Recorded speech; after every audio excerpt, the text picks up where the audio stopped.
Alright, this video is like 3 weeks late, I guess, because Crowbcat's video came out 3 weeks ago. But and I wasn't even gonna bother making a video on it or anything, but I was watching other people, just kind of having it on the side monitor, just like listening to what other people, reacting to the video were saying, whatever, and I'm I don't know what people think at all. Like I don't know if they're just generally stupid or just like not very observant or they're being disingenuous. I'm not sure which it is. But anyways, so I decided to just make my own video on it and just kind of give a different maybe opinion perspective. I don't know. But first thing, couple things that I want to say before I start getting into the video is one, I like both the original and the remake. However, I definitely prefer the original over the remake. There are just a lot of things that the remake does I just don't like. I don't really agree with. There's a lot of things that really hamper the experience. Like it just kind of, you add all that stuff together, it just kind of sucks. Now this other thing that, because Crowbcat made a video originally about like the soul versus soulless thing, and for something to have soul, it's kind of like a vague like thing. Like you can't really like understand it too well. But I think one of the things that comes with something to have soul is originality. I think originality is something that is kind of a requirement for something to have, quote unquote soul.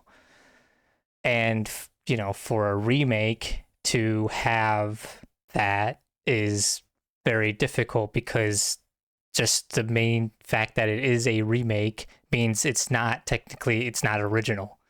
It is a remake. There's nothing really original about it. So the only things, there are two ways that a remake can, I guess, have soul.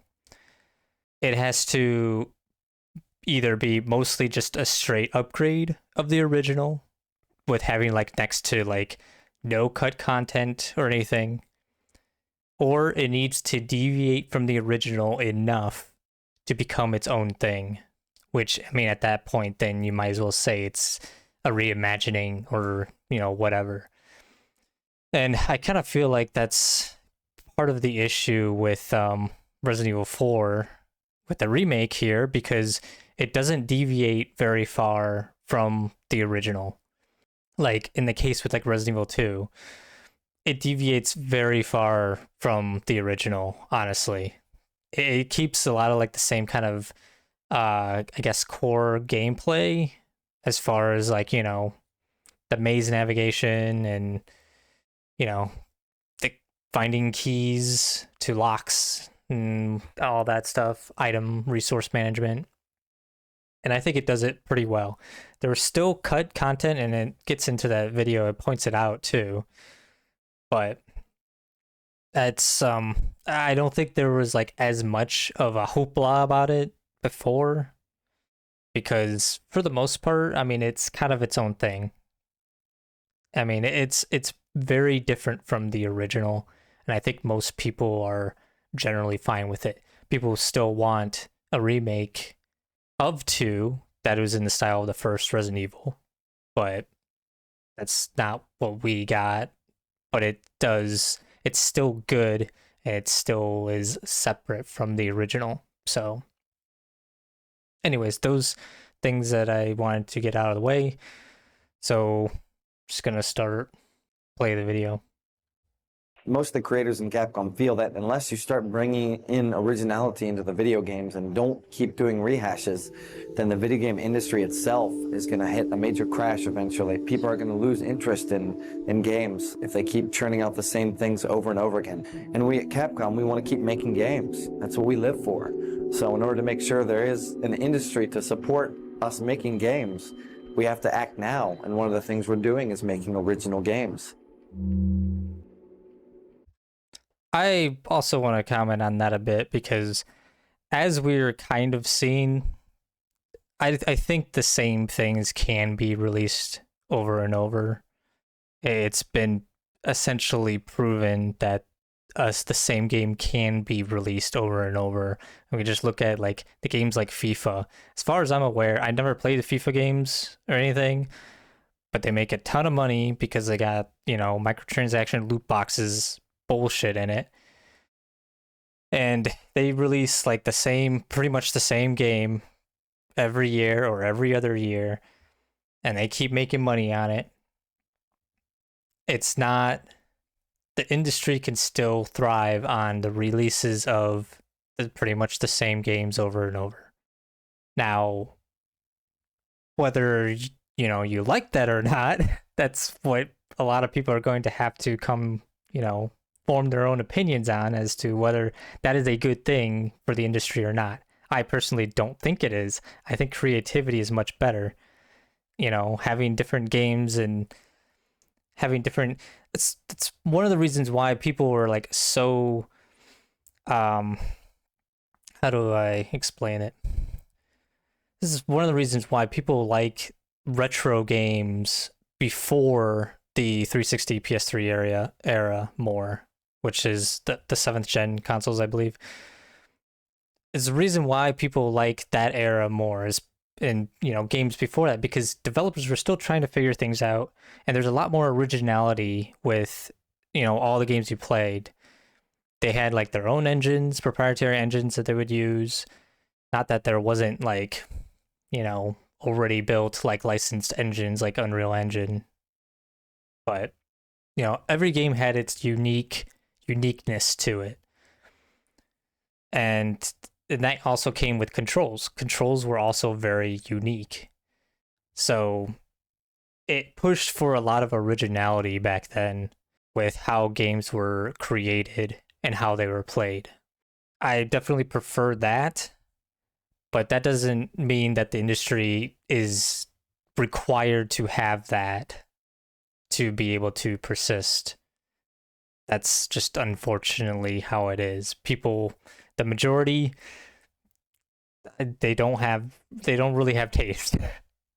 And so that's Resident Evil 3, the remake, is just about out there in the wild, and it appears to be another great remake from Capcom. Capcom's really just hitting these remakes out of the park. It's got everyone wondering what will be the next Resident Evil remake. No, Resident Evil 3 was not a good remake. It wasn't, I would argue it wasn't really a good game overall, especially just like, I will say the demo that the Resident Evil 3 remake had, that was the best segment of the game. That was the best part. And I remember just thinking, I almost feel like it was a bait. It really felt like a bait because that section of Resident Evil 3 was like, it was good. It was genuinely good. And for the whole like rest of the game to not be that, almost just like felt like a sort of bait and switch kind of deal. It's not necessarily a bait and switch, but it feels like it. It feels like that's like part of like what the game was going to be, was this sort of maze exploration, the typical Resident Evil gameplay, maze exploration with finding keys to locks and puzzle solving and resource management. Like that's what I figured it was going to be, and that's not what it ended up being. It just ended up being just a linear ass fucking set piece bullshit. So no, and I can talk about freaking journalists. I'm not gonna get into it right now, anyways.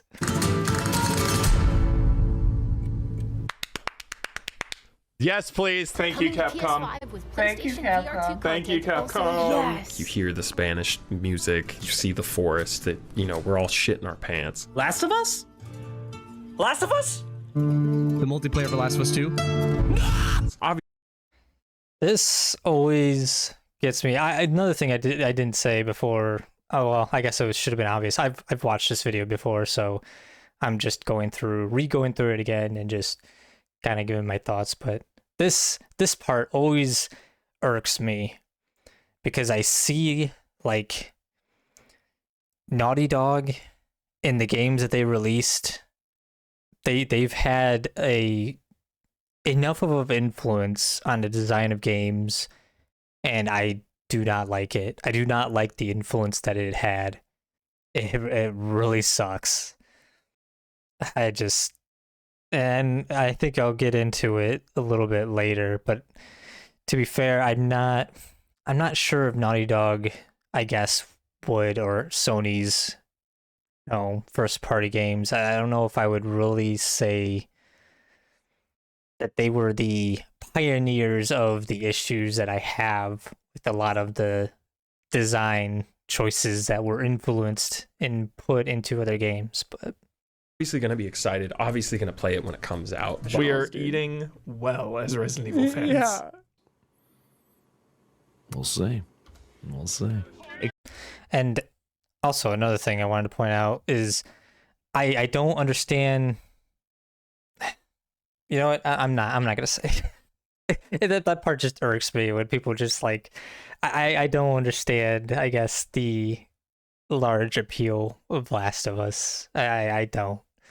Like it was the first one anyways, was an all right game, but it was still just a linear set piece kind of game with like not like the most engaging like mechanics that goes on. I mean, Resident Evil 4 is also a linear, set piece game, which I will say that was something I was disappointed with when the original Resident Evil 4 came out on the GameCube. I was kind of disappointed with that, but it's still, you get past that. Sometimes you have to just get past and just accept things for how they are to enjoy something. That's kind of how I see the remakes, these Resident Evil remakes as well. You just kind of have to get past them being remakes and just being reimaginings and just enjoy them for for what they do. The problem becomes when they're pushed as replacements of the original, and that's something that kind of bothers me as well. I don't like it that they're pushed as the originals, which is very evident with, and I think it's, brought up in here with how Capcom perceives the older Resident Evils and Requiem. Requiem being a main series, numbered game with like the past events being like of the older Resident Evils, but the RPD is of the RE2 remake. So it's just kind of like it's like Requiem isn't actually the next installment of the game, and arguably you could say like 7 and 8 aren't even that. Like all these RE engines, Resident Evils just seem very separate from the originals. It's almost like the series is rebooting, and it started with 7 and it's rebooting, but they're rebooting it in a roundabout way. They're not starting from the beginning. No, they're started with like the newer games, but they're going to route and go through and remake all of the previous Resident Evils to fit in and make continuity with, I guess, 7, 8, and Requiem. That's what they're probably, I'm assuming that's what they're doing. So anything with like older Resident Evil games is just, you could argue that it's just dead. Any canon, whatever, it's dead. Capcom's not going to continue it. It's done. It's gone. So, Except in the back of the players' minds, in the back of the developers' minds, there's this quiet, unspoken truth, which is, yeah, but if we're being real here, this is just a cash-in. This is not a legitimate artistic effort. yes, I would agree with that. And you can, and the reason this is something that people just, I didn't see, because I watched like several of these reacts, and people just don't, I don't, like, they don't think about why Crowbcat is like putting these up in perspectives. Like, look at this. There is creativity on the left. There's very distinct differences between just the titles of the games, while over on the right it's just white and red text. And I get like the little like in silhouettes inside are different between them, but you have to admit it isn't nearly as creative and, you know, distinguished as, you know, the titles on the left. Like, people don't understand why these are being compared at all. They just like, oh my god, it's not that big of a deal. Oh my god. Well, it's a point of criticism, and that's part of critiquing things, is noticing, you know, obviously I would say the left is better. I think most people would say left is better. Why wouldn't we want things that are better? We would want, why settle for plainness? Why settle for the worst of the two? Nobody thinks of these things. Of these games that they've been remaking, this is probably one that doesn't need to really be remade. When I first heard about remaking RE4, my first impression was that since the original is a masterpiece, a remake would be difficult, so I didn't want to do it. And I'm sure he had that same sentiment. I think who was it? Randy Pitchford. I think he said, I remember him saying in an interview he was scared to make it was Borderlands 3. It was either Borderlands 3 or 4. And he was scared to make it because he didn't know how to top what he already made with the previous Borderlands. He was worried that he wasn't going to meet expectations. And with remaking Resident Evil 4, I definitely understand that. He understood that. And I remember thinking, I was like, if they remake 4, like before the remake for 4 came out, I was like, if they go and remake 4, that is going to be a challenge. It is impossible for them to be able to do what the original Resident Evil 4 did. I mean, the original Resident Evil 4 honestly was kind of like lightning in a bottle kind of deal, in a way. And they were not going to be able to do that again. That was not going to happen again. And sure enough, remake comes out. Yep. It's just, there are things about it that just really bring down the experience. And I also want to point out, I have gotten all the achievements, trophies, whatever you want to call them, in the remake for Resident Evil 4. So I have played it. I've played it many times. And I have my own criticisms of the game itself. 4, it's like a sharp dagger. You see how the original, where it just has like a roughy, gritty edge to it? You can just see the difference when it comes to the creativity and originality.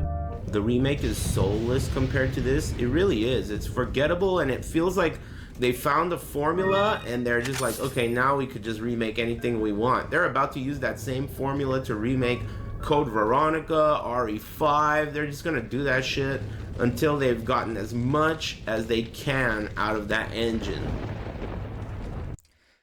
I think there was also something else earlier on. They've been remaking. This is probably one that doesn't need to really be remade. Yeah, another thing I wanted to point out, when he says that Resident Evil 4 was one that really didn't need to be remade, that means it's going to be much more difficult for the remake to differentiate itself from the original. And obviously, I just do not believe they succeeded in doing so.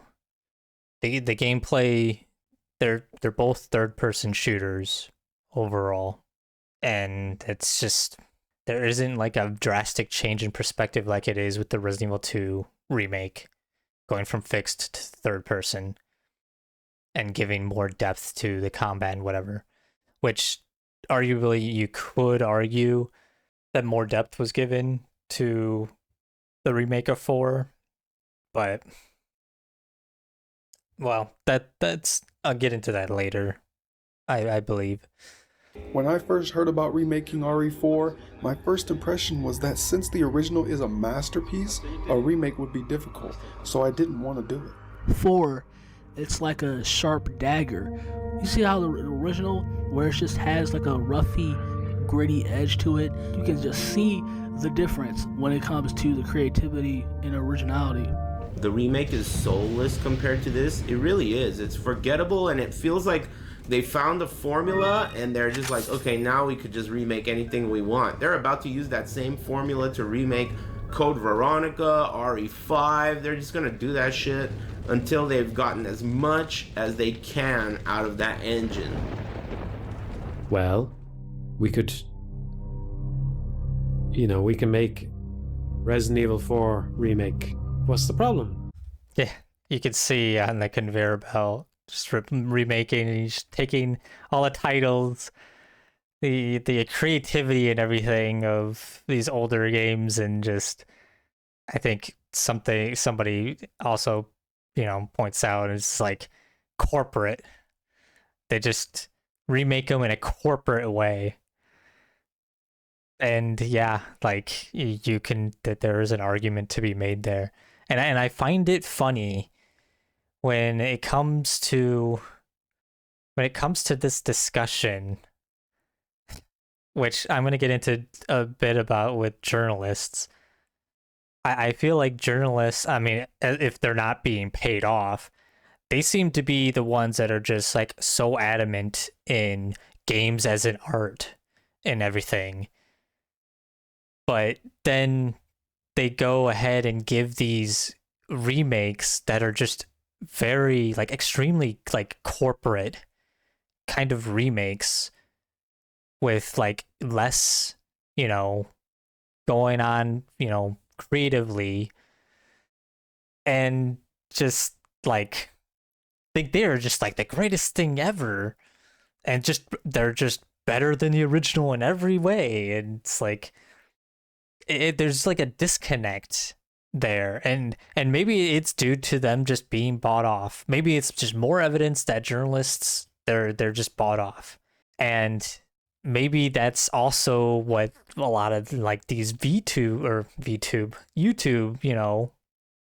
critics are, like Skill Up and everybody, like, because they're in this video, they say the same stuff. Why are they not as critical of things then? Like, do they not, or do they just not see the video games as art, and so they're primarily just entertainment and everything, which is completely understandable. Like, whatever, that's fine. But then I'm also kind of thinking, well then, but you're a journalist, you cover games and you review games, but you're not going to look at them more critically. There's a disconnect with what people are doing and saying with these,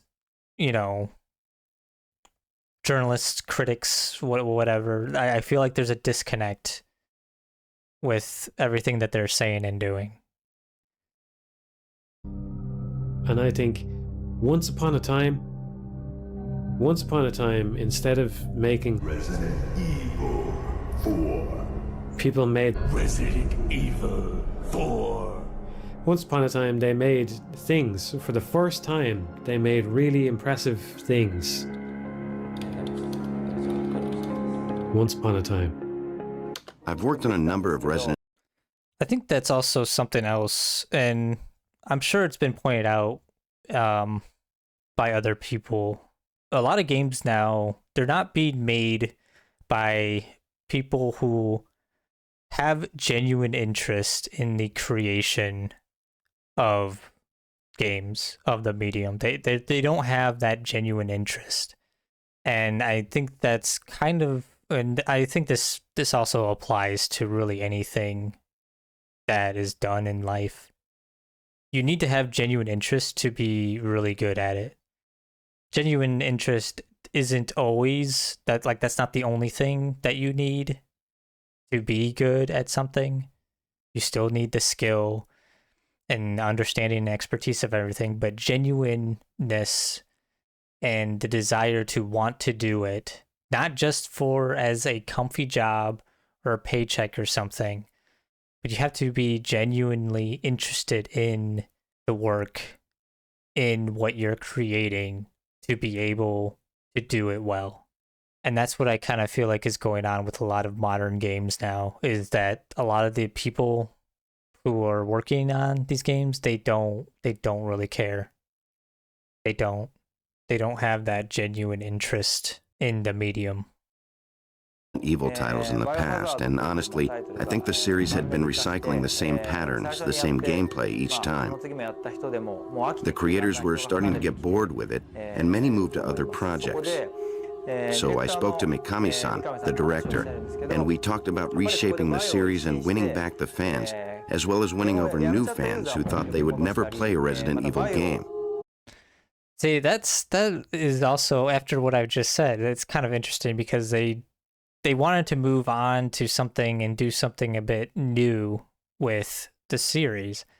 They felt like everything was going to get recycled and they were getting bored with making kind of like the same games over and over. So it was almost like more of a personal, what the team wanted to do versus what made the most money or whatever. How I feel that a lot of games now are being made as. They're just made to make money. That's just what it is. So I think that's, it's kind of interesting to see, but it kind of goes back to just, they had the genuine interest. They wanted to make these games. They wanted to, do these things, and they put in a lot of effort in making these games. Like, a lot of the tools I don't think were like that easy to use, grasp, and understand back then. I might be wrong on that, but kind of the impression I get anytime I watch and see like behind the scenes videos of, development diaries or whatever, documents, and you get to see a glimpse of what they use. So, in order to revitalize the series, we've given it a complete makeover.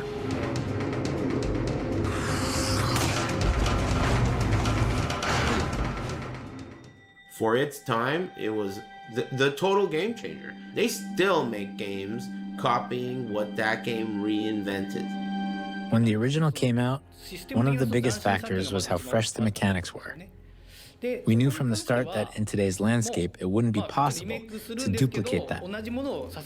We never set that as a goal. Instead, our goal was to implement evolutions that have occurred since the original was released. This rework has been simply titled Resident Evil 4, as if to say that this is the definitive edition of the... Yeah, this is, I already mentioned it before, this is part of the issue of these remakes, is them essentially replacing the originals, which the originals have far more creativity and much more passion put into them than these remakes. These remakes do not have the same amount.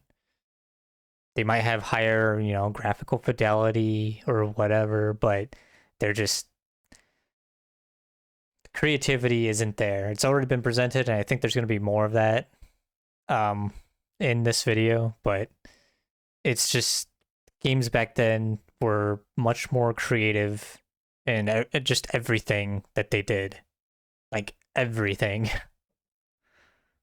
The game. But there's the problem. The definitive edition is, by that definition, The one that defines a work as an influence, the one that people will think of when they think of its name. Left 4 Dead, yo. Booyah! No, man. Resident Evil 4 takes it by a long shot. Would anyone bother to remake this remake? Is the action still there? I would say no. I don't think people would remake the remake. It's not the original source, first off. And on the concept of, actually, now that I'm thinking about it, it's an interesting thing to think about because you know they're going to remake the first Resident Evil. You know they're going to do it. They will eventually do that. They are going to eventually remake the first Resident Evil, which has already been remade. So is that remake going to be, are they going to be drawing from the original or the remake? And there's a high likelihood that they're going to draw from the remake. That would be largely my guess. My assumption is that they will draw from the remake. And rightfully so, because it's a good remake. It takes what the original like has and does, and it builds upon it. It does more. It doesn't cut things out, whatever, for the most part, if I remember correctly. There might be like little things here and there, like outfits or whatever. Like they don't have like the same outfits, unlockable outfits, skins, whatever. But like for the most part, the game is the original, but better in just about every way. That doesn't mean that I wouldn't say I used to think that it does replace the original, but there are still things about the original that, you know, I think there's still like there could be a preference for things that the original does. And it's got its own kind of feel and atmosphere with it all. But I think most people would say that the remake for the first Resident Evil was just really good. It's a really good game, and it's just like the original but better. That's what a lot of people would say. I think the original still has its own charm and everything to it, but the remake is for the most part seen as the more definitive Resident Evil, first Resident Evil. I don't know if people would be saying that about the remake for Resident Evil 4. I don't see that happening. We'll see in another 5-10 years, see if it holds up as well. I don't think it will. But the Resident Evil 2 remake, it's going to probably stand as its own thing rather than being a constant comparison of the original. It shares the same, you know, I mean, it's a remake of the original, so obviously you could say like there is going to be comparisons and whatever, but for the most part, it's pretty much its own game. I mean, it kind of stands on its own for the most part. It deviates enough from the original to be its own thing. We don't talk about the Resident Evil 3 remake. The atmosphere and kind of like the more goofy elements of Resident Evil 4 are still in there, and it's all in there. Yeah, it's there. Yeah. They just take the IP, the aesthetics, the branding of Resident Evil 4, and then they graft it on this lame Last of Us. Okay, this I think is maybe not as well thought out of a critique, because now you can criticize the UI, you know, very much so. Like it's the UI is fucking terrible. Like there's zero creativity. It's all that simple, you know, what do you call it? Just like the simple design of shit, like corporate simple design, and that's just all like it looks like. You can criticize that, but like the functionality of it all, the Last of Us, this didn't come from The Last of Us. You can argue this came from Resident Evil 5, because Resident Evil 5, well, I can't even say that. I think it came from Gears, because this is largely using a D-pad to switch weapons, and Gears of War had, you know, you use a D-pad to switch weapons, and it was switching weapons on the fly, and Resident Evil 5, you know, adopted that while also having its own, like, unique inventory management, which I thought Resident Evil 5's way of them doing inventory was really, I liked the way they did that, and they just never did it again. I don't know why, but it had that weapon switching. Use a D-pad and you just switch to, the weapons in the different, cardinal directions. And Last of Us just took that and then did more with it by adding another equip slot in the different directions. So, and then I guess they decided to not look for a way to improve that. But I mean, am I gonna sit here and just try and think of a way to improve what The Last of Us did? I mean, no, not now anyways. I could, but so it's criticizing the UI they're very similar in how they look. That's maybe that's largely what the criticism is the UI. And okay, yeah, I definitely agree. But as far as the functionality of it, that would be attributed more to Gears of War, as far as I'm aware, of using a D-pad to quick switch weapons. So another thing to know with the UI is you see the way the health is and the ammo count and everything. It's the original Resident Evil 4 has it the same way. It hasn't changed really much at all. It's just gotten simpler in how it looks. It's again criticism of the UI. It's boring. It's bland. There's zero creativity. They just change it a little bit just to make it not look exactly like other games. That's all it is. Style ripoff with parries and stealth sections, and there we go. We did it. We remade the game.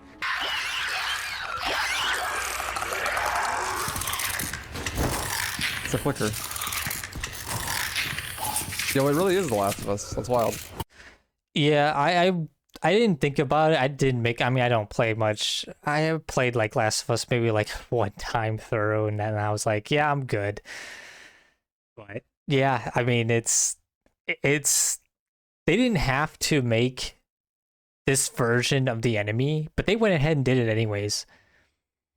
That's kind of the thing about it that gets me, is they just went ahead and did it. They just made it like that.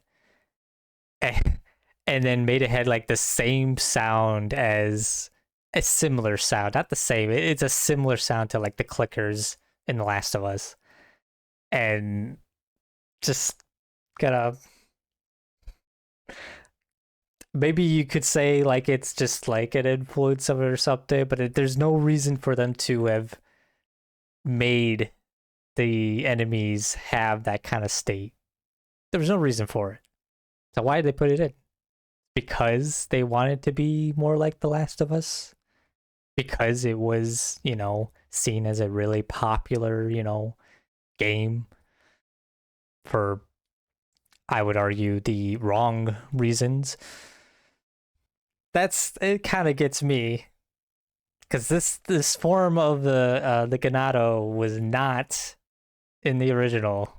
This is completely new, and just like with the big guy with the hammer, not in the original. They added it in. Why? I don't know. They instead of creating a more original enemy or the remake that they could add in, they go and make something that is relatively similar to another game that is highly praised and has a large, if I'm not mistaken, it's sold really well. So does that scream creativity to you? I'm just putting it out there. It has all these different individual elements pulled from all these different sources. Then they're just kind of thrown into a blender. This is millennial game design, and that is your game. Yeah, millennial game design. As a millennial myself, I'm disappointed. I really am. And I really wish that I could, work and try to develop the skills to be able to make my own games, but it would have been a lot better if I grew up, doing things that would help in the creation of games, like coding and everything. I wish I did grow up, learning that stuff, but I didn't. I mean, I didn't really get into learning anything about coding, honestly, until in my 20s. And even now, like, I feel like I still have to kind of, slog through it, kind of be, whatever. This isn't about me and my coding, but. What is this? I mean, the chainsaw guy was the marquee villain of RE4. He's on the cover. You can't just trivialize the guy who's supposed to strike terror in your heart by Sekiro dinging his ass off you with a knife. Putting that lifeline in place where it's like, oh, we know we can block the chainsaw. We know we can block it, so we're not scared of it anymore. It takes away the tension. Whereas in this, you're going down when that chainsaw guy gets close. There's a sense of tension there.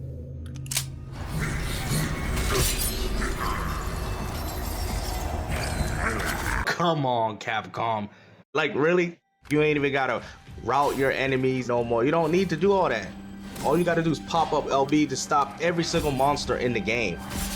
Increase the durability of the knife, and then do it again! Yep, that's exactly how I play my first playthrough. I was like, durability of the knife all the way up. Yeah, I have mixed feelings about the parry, because I think the parry in the remake actually does kind of make it a bit more enjoyable. It allows the player to be more aggressive while also having a defensive option. I'm a big fan of multiple defensive options in games. So there being a parry, I think I personally like it quite a bit, but I understand the criticisms of it, and it diminishes the value in spacing and positioning, which I would argue is a better and more satisfying form of, I guess, defense, you could say. I don't know how else to, I guess, call it, but no, I mean, I understand that. And what was it? Well, I'll come back to this a little bit later, because I believe there's something else later that will make me come back to this. So many knives. I mean, they give you so many knives. It makes you wonder why even have durability if you're gonna have so many knives. Oh, I have 2 more knives, you scrub. I didn't know I had so many knives. In addition to that, yeah, they give you quite a bit of knives, and to counter the whole thing of, like, the tension, like with the chainsaw guys, and they're being tensioned because they can, they one hit kill you, which they still technically do, but now you can use your knife and deflect it. I think it's because if you use whatever knife you use is gone, like, that's it. There's all the durability is gone on that knife if you use it to defend against a chainsaw. And I almost want to say, like, maybe, like, the parry should have only been for, like, the regular Ganados and not for, like, the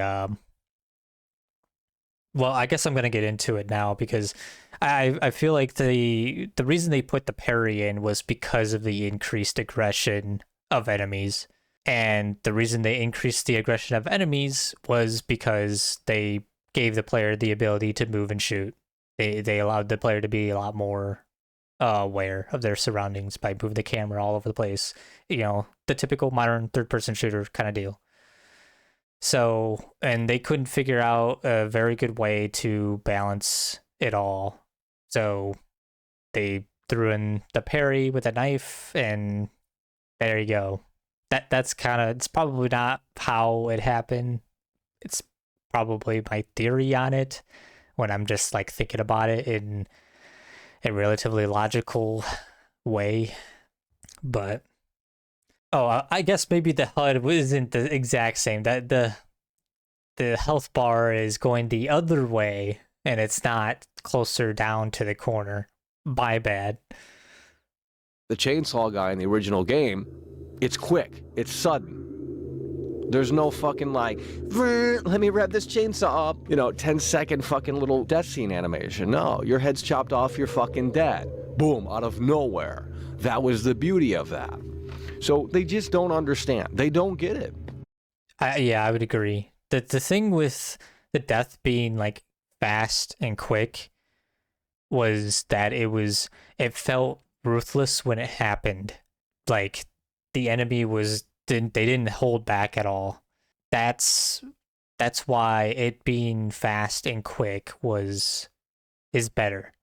And also just having these long ass freaking death animations are just kind of time consuming. I just like, it's not that big of a deal, but it can drag on if you're like having a difficult time with a part and you keep dying to an enemy and you gotta watch a long ass animation. Like, kind of sucks. But yeah, I mean, it's part of like the enemy characterization that, you could say the comparison here is they kind of butchered the characterization or enemy characterization. And they made them not as ruthless with just simply with the death animation. Like, you can't tell me that something that happens quick and fast isn't more ruthless than something that's just like kind of slowly happens. They've managed to suck all the character out of the UI of this game. The menus... Yeah, I already pointed that out, and he gets to do it here. In the original RE4 had way more character, dirty, rusty, reflecting the game's environment. Now the UI has this cold, clean, empty, minimalist look, which doesn't suit the game. And even judged on those terms, it really lacks a sense of style. You no longer get to see some cool animations. The files lack the photographic detail that made them feel personalized in the original. The whole screen would transition into an engaging piece of art for us to absorb ourselves into. I also feel like all this is also like another part of the game. Maybe that's the correct way of explaining it. Similar to like cutscenes and the comms calls, which I just think the comms calls is essentially cutscenes. So the cutscenes, they are like their own thing. In the original, they're the own thing. Like everything is kind of like contained within those, the cutscenes. And that's kind of what I feel like with these, the files, the things that the text that you find throughout the game, kind of showing lore or whatever of what's going on, what's happening. So it kind of is like another part of the game that's sort of confined, and having it like this, where they give you like they cover the screen with like a large like illustration, and with the text kind of helps with that feeling of differentiating it from the rest of the game. Because otherwise it's like you look through, what they do in the remake, it just looks like it's like another inventory item because it's using like the same minimalist, simple UI design.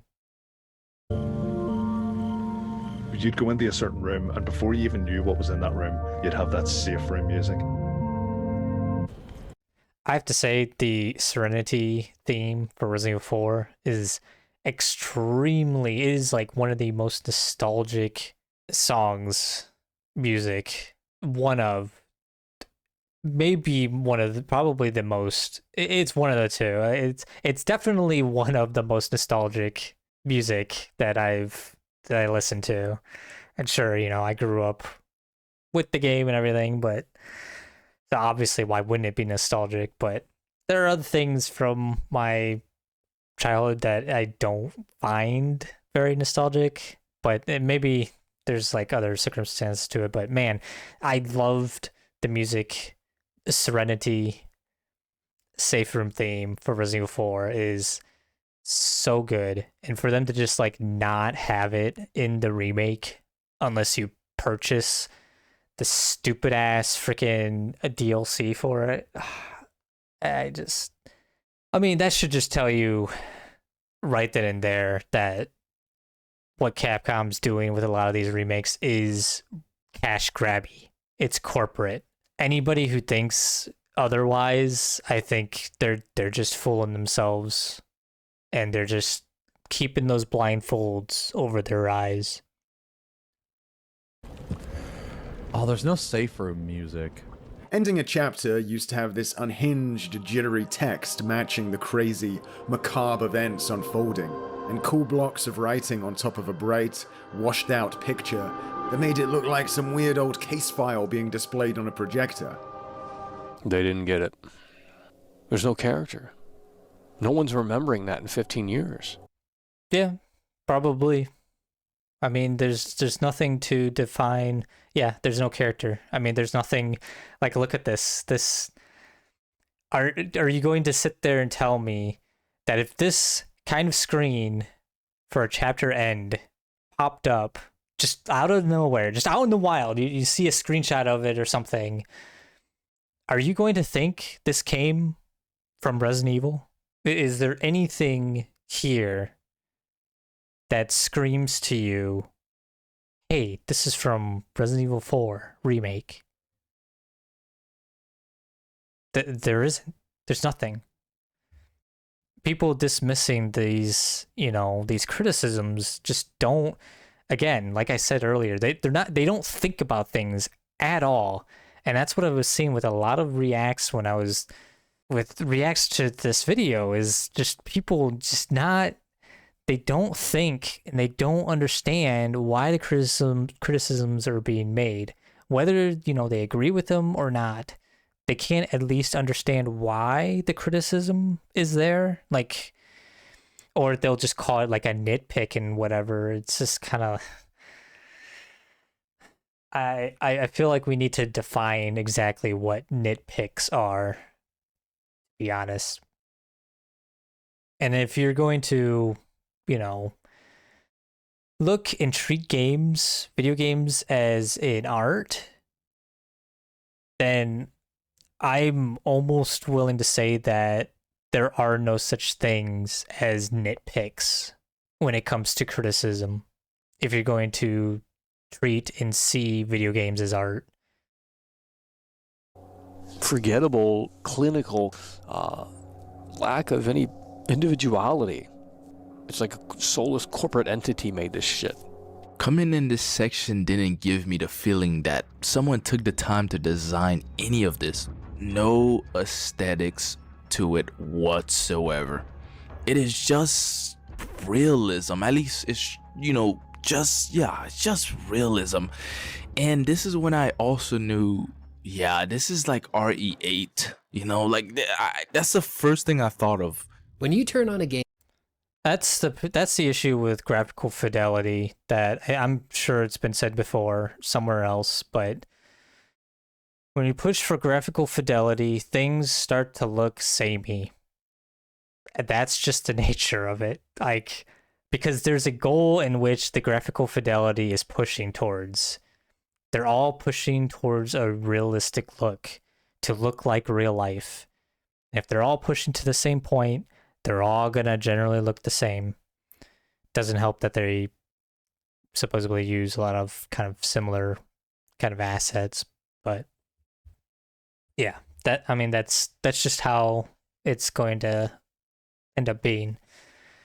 Which is why I see it more and more, people preferring things that have a style to them rather than a graphical fidelity. And I think that needs to be pushed more, with having an art style to aesthetics and everything versus pushing for graphical fidelity. I don't think there's anything wrong if that's what you're looking for when making the aesthetic of a game, is to push for graphical fidelity.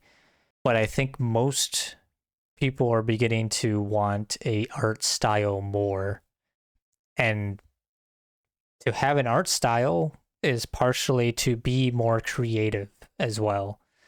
Sure, you also have, you know, the anime art style or whatever, like you have styles that are copied or slightly altered between shows, video games, whatever, even different forms of media.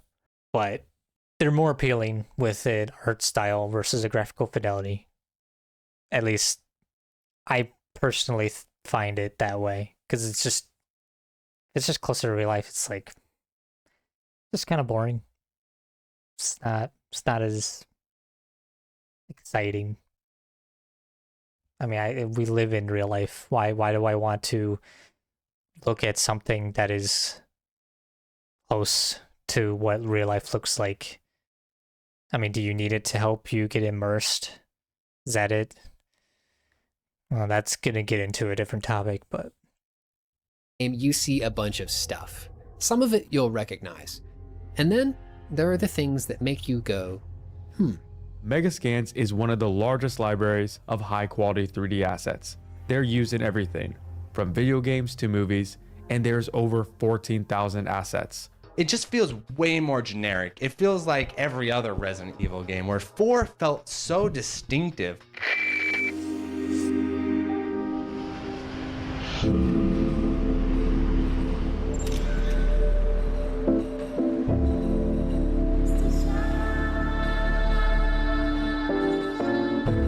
Across the top of the Great Hall there.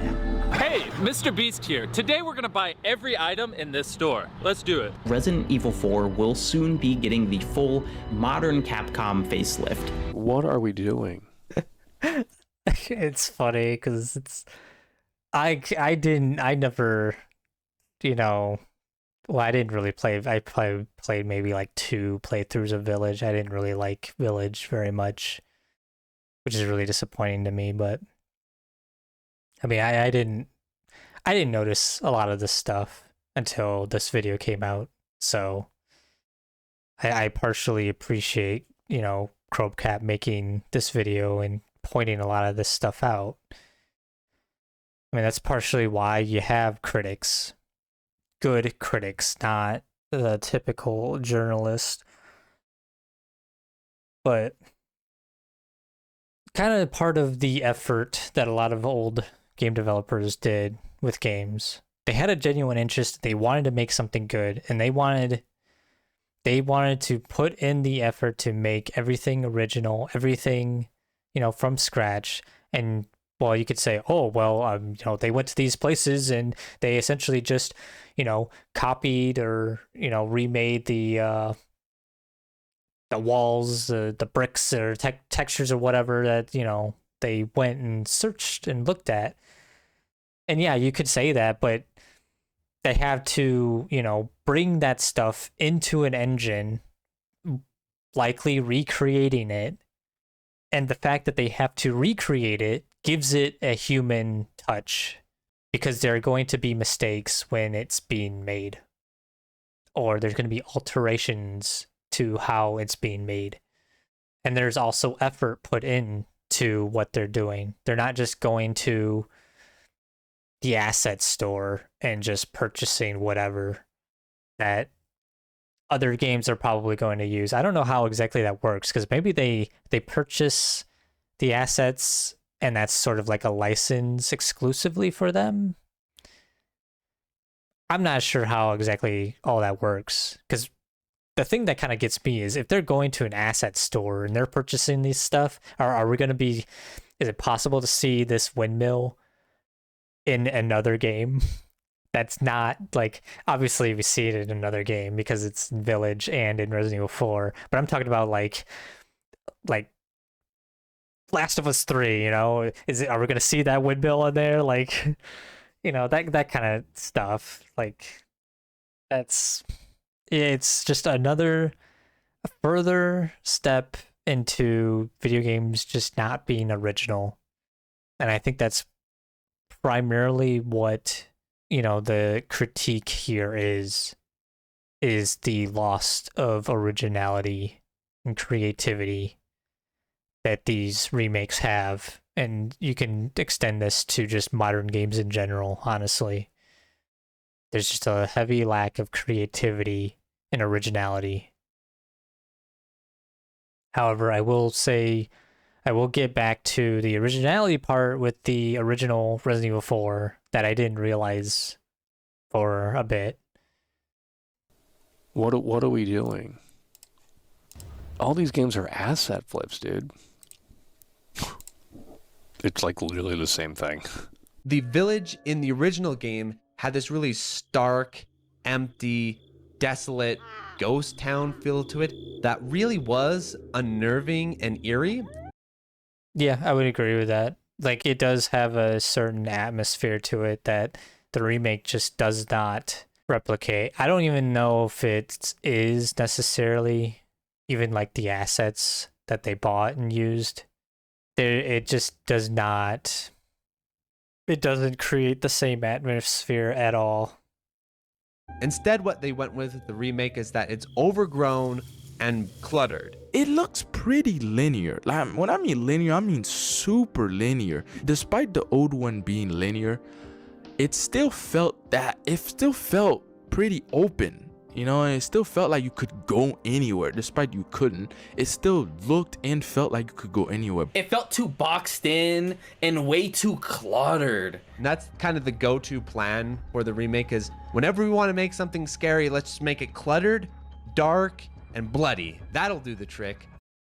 Yeah, a lot of this stuff, I mean, I definitely, I can understand this critique because it does have a bit more, because with how certain things are designed, it can make you feel certain ways, but the feeling is a very subjective thing, which we'll get into, I think, a bit here with horror, which I find to be kind of interesting, because horror, what is scary is going to be different for each individual, and maybe I should return to this later in the video.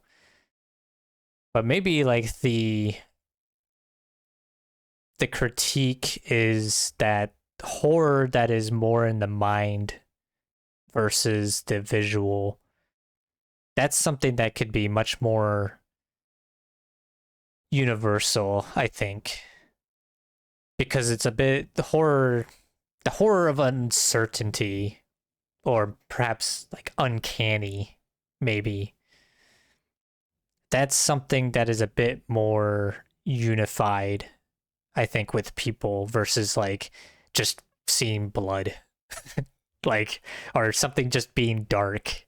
Like, that's sure, dark can like be an obfuscation for like the unknown, but the mindset of the person can be different, and that's what the horror of, what the mind is, like what the mind does, I guess, what the mind is thinking, that the horror in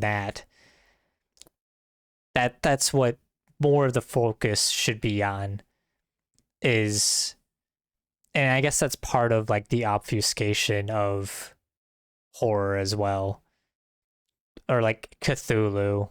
I don't know if that's the same. I'm getting not off track, but I think I understand this criticism with the horror part, but it's like very subjective kind of stuff, like extremely subjective. Like, you can't really have anything that's like, I guess, objective in criticism, honestly. And they're shoving it down your throat. They're shoving it down your throat. Every freaking piece of this game is blood everywhere. Let's plaster blood everywhere in terms of the aesthetics and in terms of just overdoing it. In the original, you go into the village and you don't really know what the fuck's going on.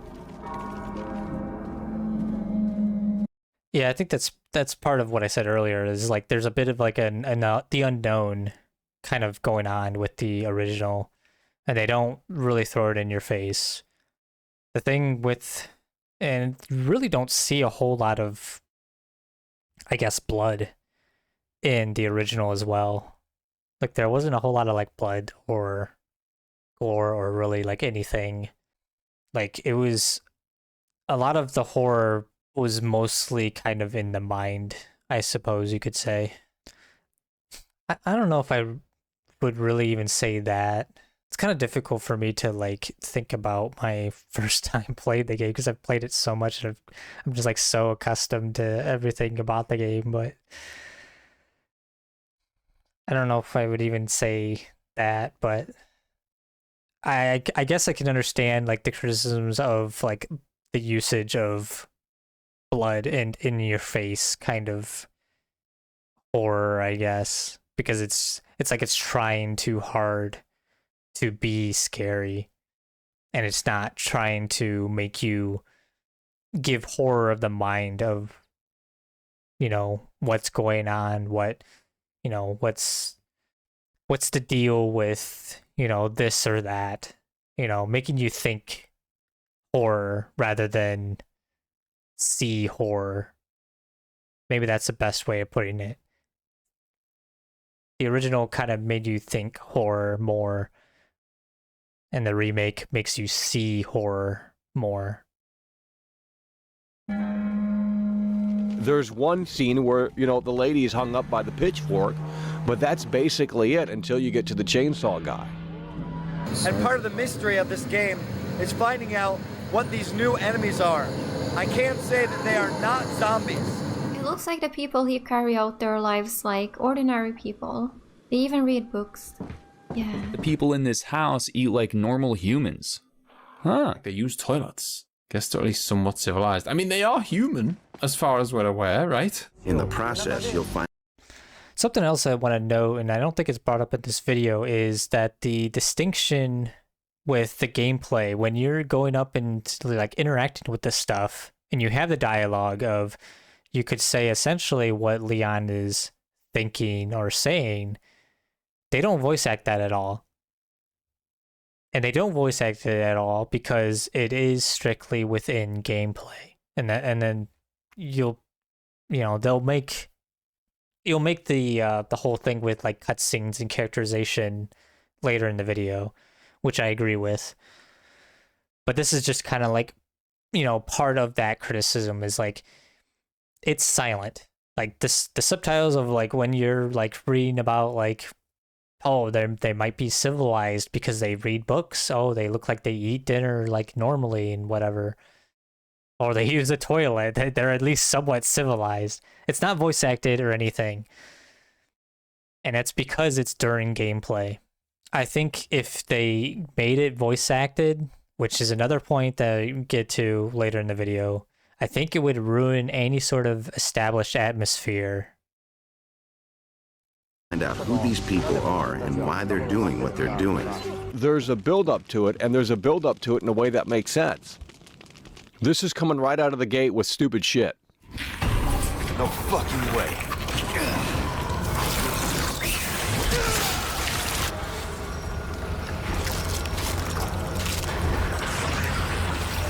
In the original, also point out again, that's a new, you know, form of the Ganados. They didn't have to put those in. But not only did they put those in and have a similar, you could say, sound to the clickers in Last of Us, but they also make it like the first enemy that you come across, that you fight, which is kind of a bit odd. It's kind of weird to me that they would do that, but that's going to lead me down to a different topic of discussion, but related to sequels. reason why the chainsaw guy was scary because he looked more human. And this, it's just like fucking like dinosaur eyes. It looks stupid. It's fake. It feels so Halloween-y. Sacrificial lambs. The part with the chainsaw guy, I don't know. Like, I kind of understand the criticism you could say that it's just like a different type of horror, or horror aesthetic, and it kind of goes with what they're trying to do with the horror aesthetic, because the remake obviously is like a much more in your face kind of horror, and they kind of make it relatively clear that what the guys what is under the bag is deformed. Like there's no like hiddenness to it or anything. Like it seems like there is like disfigurement or a monstrosity under the bag, which is not really. I don't think it's as good of an effect, and it is a bit disconnected from kind of the rest of the game. While like the original, it's like, yeah, it just looks like kind of like another dude, and he's got a bag over his head, which is a bit like scary, I guess, and it's in a different way. But it also feeds into that hidden kind of horror, I guess, the horror of the mind of just like, you don't understand what's going on. Oh, this guy with the bag on his head for some unknown reason is trying to kill me with a chainsaw. Like it feeds into it much better, I think, versus just this guy that's got like these very like exposed kind of eyes peeking through a freaking sandbag, like, and you see like around the eyes that there just like seems to be some disfiguration with the head of the individual. It seems like it's less cohesive, I guess, and it's just, I don't know if that's like exactly what the criticism is there, but that's kind of what I've gathered with it. There's something far more unnerving about the villagers' lack of acknowledgement in the original RE4. Yeah, I mean it's like the horror of the mind. Like I keep saying, like it's horror of the mind. It's not in your face. There's a bit of an awkward, like weird kind of feeling of things, atmosphere kind of going on. Like you're just really I don't know how else to describe it. Surely you know what I mean, but this is the beginning of the game? They're just shoving it right in your face. Oh, this is spooky, Let's remind the gamer that this is spooky. When trying out this new camera, there was a lot of trial and error, seeing how close to or how far from the character would work the best. You cannot move and fire at the same time, nor can you strafe from side to side as you can in a typical shooter. This dynamic has an exceptional way of heightening tension, since your foes love to try to surround you. Whereas now with the remake and its generic third-person aiming, you're never wondering what's behind you. You know what's behind you. You can just start aiming at all directions. You can reload mid-reposition while angling the camera to keep an eye on the enemy. I'm constantly like rotating the camera and checking where I'm like, what's behind me. You don't have that whole risk-reward system of having to manage what's creeping up behind you. Before you would... Yeah, I mean, there's very much difference with how the combat is done, and just controls in general are done with the remake compared to the original. And how it's played is just very different overall. I don't want to, as a remake, it's bad, but I don't think like the way it's done in itself is bad. And I'm a bit uncertain as to what the criticism is. Like, is it because it's just like another generic third-person shooter? Like, is that the criticism? I'm not entirely sure what it is, what that criticism is, but yeah, I mean, how you're going to play is going to be very different, just with how everything is, not only with controls, but how things are presented as well. You're just much more free in being able to look wherever with a camera, can aim wherever with, and you don't even have to stay put while aiming. And that's, again, I think I mentioned it earlier, that's because they did that, then they had to up the enemy aggression to compensate. I'm pretty sure that was in an interview with before the remake came out. There was an interview where they talked about that. I'm not 100% sure, but I'm pretty sure they talked about that, how they had to, you know, by giving the player the ability to move and shoot, they had to up enemy aggression to compensate for that.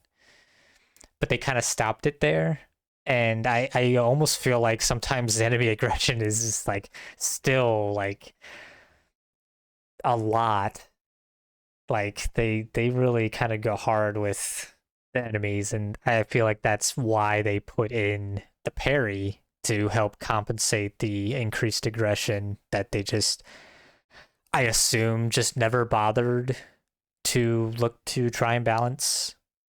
I don't know. Trapped in this cramped space with an unpredictable monster who would dip around all over the place chaotically. The camera system never quite allowing you to keep track of him at all times. Now the edges are sanded off and it's less intense, less memorable. Plus, with a narrower view, there's more tension, and by being up close, it's easier to feel like you're right there in the game. It is not the way it is because it's an old game and the designers didn't know any better. It isn't outdated just because it isn't like every newer game. カメラの画角、普通の TPS と今で言う TPS とも違うBut nowadays there's this assumption that adding features to make a game more in line with modern audiences' expectations automatically makes it better. Now when he runs, he has this. Yeah, I don't agree with like just because the controls are more modern, it automatically makes it better. I mean, I appreciate consistency with controls in some ways. I mean, when I play shooters, I tend to map a lot of things in a similar way with customizable keys, but if I'm playing something where the controls it can't really be played in a similar way, like having to stop and shoot, then the game itself just has a much different feel to it. So I don't think designing games to not be in line with modern games and how they control, I don't think that makes them bad. And I get tired of people thinking that does make them bad, or it you know, like with a lot of like these I think a common thing with the remake for Resident Evil 4 is like, oh, they fixed the way you shoot because you can move while aiming your gun. Like, that's not a fix, that's just a change. There's nothing wrong with having to, stay put and aim to be able to shoot. Like, it's just the way the game controls. That's it. You don't have to move and shoot all the time. And I think that kind of comes with like a lot of newer players just not wanting to come to terms and grasp controls that they're unfamiliar with. They just want everything to just be the same because it requires more effort. It requires more thought to get used to newer controls. People tend to prefer familiarity over something new. Well, I would kind of full send that, but sometimes they don't. Seems to be very, I don't want to say situational. It really depends on what it is. Weird sort of delay or inertia. He doesn't have precision in his movement. There's this heaviness, awkwardness to it where you're never quite fully in control of Leon's. Yeah, this I absolutely do not like with this remake. This remake having like that inertia, which there is a mod that I think it removes a majority of the inertia. I think there's still some there, but it makes the game feel much better to play. And I'm just going, since I've gone through and I've gotten all the achievements, I just have that on all the time now. But although I really only play mercenaries in it anymore, but Yeah, inertia. I don't know why. I don't understand. Somebody, I remember getting into a conversation with somebody. They were trying to defend the input with inertia and saying like, oh, well, it's because, you know, it's so you don't have to, like, I guess, use spacing at all. Like, it's more difficult to use spacing. So, you know, they're giving you the ability to move and shoot. It's like, well, they increased enemy aggression. That's the counter to why pretty sure they said explicitly that it was a counter to balance the fact that the player can move and shoot. But why did they have to put inertia in? Like there's it just, and I was trying to logically think about this, and I figured, okay, well, maybe it goes along like this. So obviously they give the player the ability to move and shoot. Then they up the enemy aggression to bounce it off. Oh, well, the enemies are too much. Well, we don't feel like, you know, make slight adjustments or whatever. So we're going to put the ability for the player to parry. But we're also going to expand that, you know, parry with a knife, like with the Krauser fight and whatever, which I'm going to be honest, I just don't like. I don't like the Krauser fight in either game, to be honest. I don't, not a fan of quick time events. And I'm not a fan with, like, the parry fight in here, in the remake. It just, I don't like either one.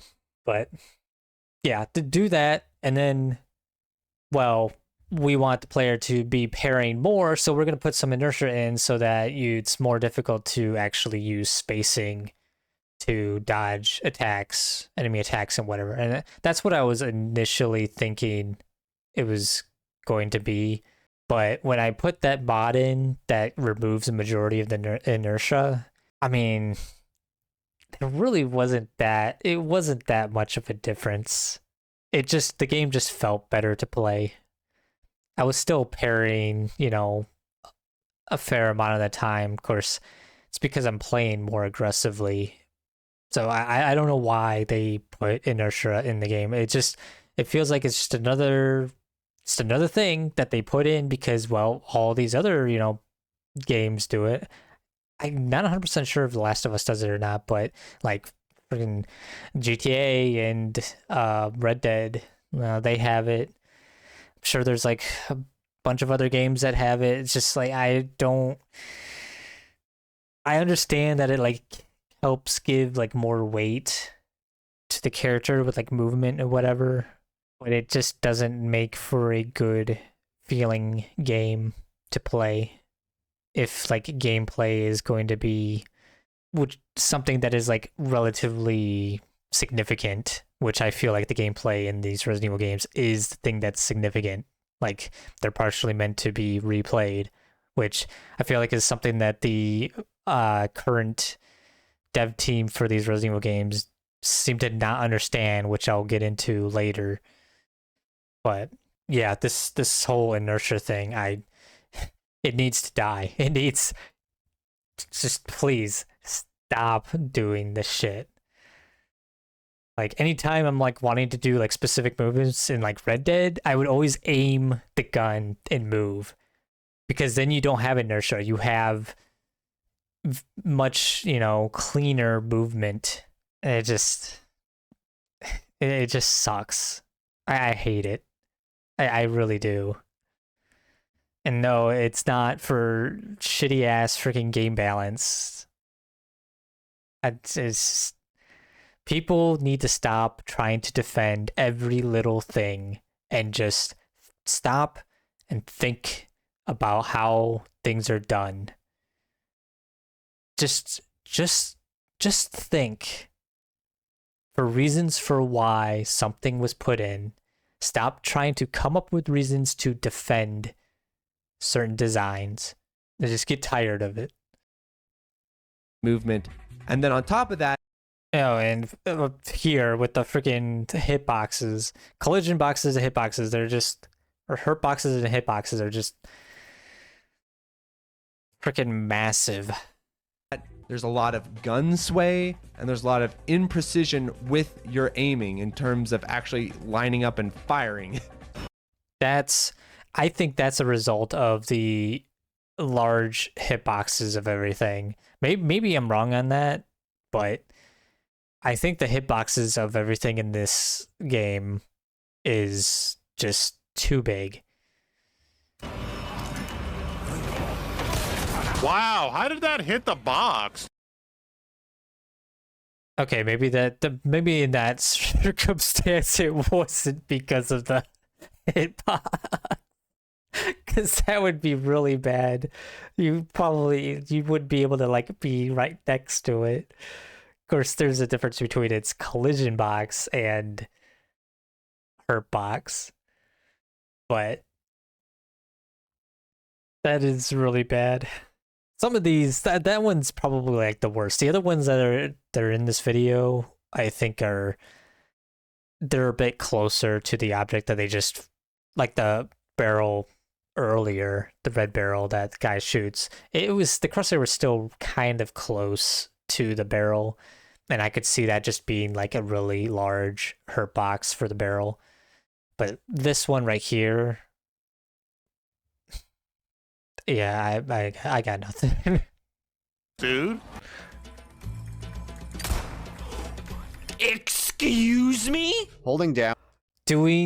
Oh my god, doing the freaking shooting gallery was so irritating. And I remember somebody making a list of like things that the remake does better than the original. And a lot of the things like I agreed with, but one of them was the shooting gallery. And I just like, I was like a hard nope on that. Hard disagree. That is the way with the bloom and everything in this game. The bloom sucks. I hate bloom, especially in Counter-Strike. I hate it. But God, bloom is just, it makes the game, just the shooting, not feel very good. Even if you like stop, and I think it shows in this clip. While aiming for a few moments will increase the accuracy and chance of a critical hit. Like, did you see that? Yeah. Sometimes shot will stagger. Like it closed in. The crosshair closed in and everything, but it still like shot that base right there, which I don't know, man. It just bloom just overall just like sucks. I don't like it. I remember it. I think I remember it being like a relatively controversial thing with Halo Reach with bloom, because they added in where if you're shooting, I think it was with like the DMR. Specifically, I remember with the DMR, when you shoot, the crosshair blooms. The faster you shoot, the larger the crosshair gets. So you know, obviously, that's part of bloom. Like it'll randomize where the bullet goes more the faster you're shooting. And I remember that being kind of like a controversial thing at the time when Reach came out, and people weren't too happy with bloom. But random elements just kind of suck a lot of times. Sometimes they don't. Are you kidding me? Drop the girl.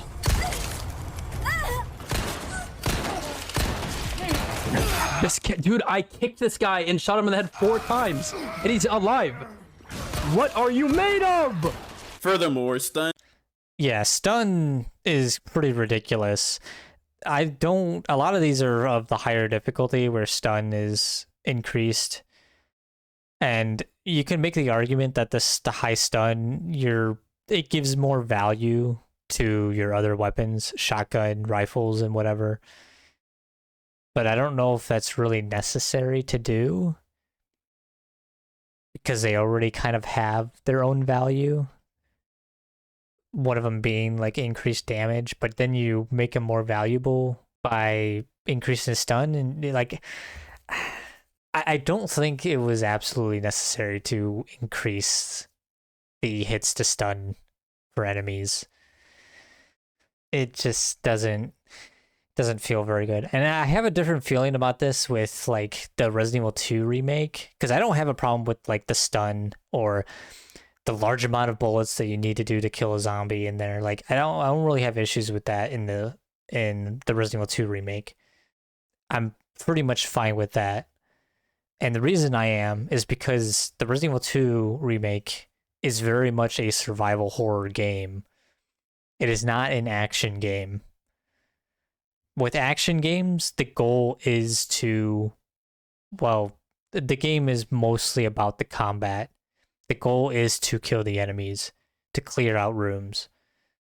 So when you increase, you have like that increased stun or like a random stun chance or whatever, that kind of ruins any sort of like consistency with what the player can rely on when engaging with the mechanics of the game.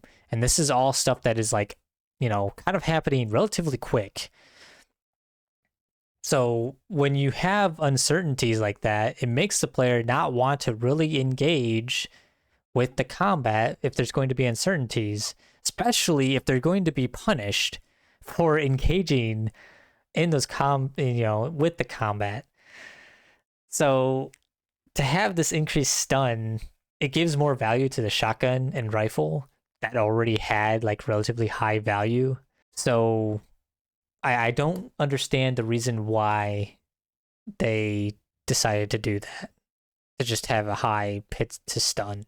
Doesn't make any sense to me. Like the handgun was already something that you would use to just shoot and stun. Okay, well now they have a high hit to stun and you gotta shoot them at least 3 times to be able to stun them. The handgun kind of, the handgun honestly kind of gets really close to being useless. Like, it's not completely useless, but it gets kind of close to it. Like, was that their goal? I have no idea. I don't know the reason for why they did it. There can be an argument for it, and that it gives, again, more value to other weapons than the handgun. Because otherwise, the original, you could just use a handgun or the TMP to just stun and kick, stun and melee. Which I think that's like the most enjoyable way that these Resident Evil games are played, is like the stun and melee kind of thing. So for them to like increase the stun, which is like the part of like the most enjoyable thing about the combat in these games, is a bit baffling to me. I don't know what they were thinking doing that. And the same thing I think is kind of went on with Requiem. I have my thoughts on Requiem as well. Maybe I should make a video on that, going over Requiem and my thoughts on it. But yeah, this high hits the stun thing kind of ruins the combat, the enjoyable parts of the combat of these Resident Evil games. And it leads me to believe that the developers just don't understand these games, like even less so than what people have been pointing out with, the UI and the lack of creativity and everything, and how things are designed aesthetically. I think even gameplay-wise, they just don't seem to understand as well. They don't understand what makes the combat enjoyable. Come in the forms of so much fuckery in this game. That hit me? No shot. Why is he so tanky? Somebody can walk in a window, and if you're near that person when they climb in the window, you will get stunned. Why can't I stun him jumping out the window? The gameplay, it's not Resident Evil 4 gameplay. Like, I don't know what they were, like, Resident Evil 6 is more akin to... You see that is enemy aggression. You could get wombo comboed in the remake. Like, it is, the enemy aggression can be quite a bit sometimes. And that's, I am kind of, that's why I believe they put the parry in, because they they didn't. I don't think they wanted to just fine tune and adjust enemy aggression, or maybe they didn't have the time to do it or something. I don't know. Whatever the case, I feel like that's the reason they put the parry in. That is my theory for why they put the parry in, because they just didn't want to balance the enemy aggression. Because the enemy aggression sometimes is just absolutely ridiculous. Sometimes it's a lot, and then you add in like the inertia for movement and everything. I don't know, man. I don't know. I think it's a pretty good theory, honestly, and I'm interested to see if anybody even watches this video what others think of that theory, because I think it makes quite a bit of sense to me. Resident Evil 4 than this because it is more action arcade. They knew the fundamentals of what makes a game feel good. You can lure enemies to a door, push a dresser in front of it to block them, and then shoot through the door to buy yourself more time. Yeah, that point of like understanding what the makes the game feel good kind of goes in hand with what makes the game enjoyable. Why is the combat for the Resident Evil games enjoyable? I don't think they understood that at all. And the high hits to stun is kind of evidence of that to me. They just didn't understand what made the combat enjoyable. I'm just repeating myself now, but It's literally in the manual. It's in the hints section. You can shoot enemies through wooden doors. Ashley, get in the room. Get in the room. Come on. Where are you going? In the originals, she's as easy to work. The point with the doors, I never even thought about like the destructible doors at all. I don't think I never, it wasn't really anything that I kind of thought about with the destructible doors. It's cool that you're able to destroy doors, and it's kind of something else that you can kind of work with and interact with. I mean, that's just partially what you really want more of in games is interactivity.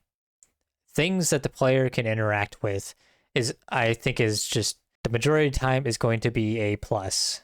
And there's got to be some sort of purpose and incentive for that interactivity. So the doors being destructible, I think is just overall a good thing. And for them to kind of not put it in the remake, it's kind of a bummer. They didn't put it in the remake, probably because the doors that they have are probably assets they bought, and they just decided to not make them, I guess, destructible in whatever way. How destruction works exactly in games, I'm unfamiliar with. So I assume it's like they just have parts of the model come off. Like the model is like divided into a bunch of parts, and depending on where the interactions happen on the model, then they just make that part kind of disappear or whatever. Something along the lines of that. And they probably just didn't bother doing that, which is why the doors are not interactable. That's going to be my guess. You could chalk it up to whether it's them being lazy or not given enough development time or whatever. That's going to be a bit of my theory as to why the doors are not destructible in the remake. Work with as AI companions come. She stays right behind Leon, and the camera even zooms out so that you don't lose sight of her. Wait, follow me. Alright, Ashley, wait here. No, Ashley, stay up here. With me. Oh my god, please don't. No problem. They're making me take her through the fucking maze. You can no longer freeze her in place. Instead, you can only change the distance she follows you from. Bro, how can you not run past? That interaction right there. This isn't about the topic with the AI for Ashley, but just like that interaction there. He gets hit from the catapult. and then he's on fire, so he's got to go through an animation to get out, put himself out, and then he gets hit, and it's like all these little freaking animations that you have to go through, and it just like stalls the gameplay because it's just like one thing after another. It's how do I describe it? It's like you're just moving through mud sometimes just to like get on with the gameplay. But no, you got hit by the freaking flaming catapult, so you're kind of on fire. So now you're got to go through an animation to, have yourself get put out and all this stuff. And I feel like it's just annoying. I mean, there's like the whole controversy with Red Dead 2, Red Dead Redemption 2 about like, how many animations do you really need to make it, to push for realism? Do you really need to have all these long animations for stuff? Like, just so annoying, man.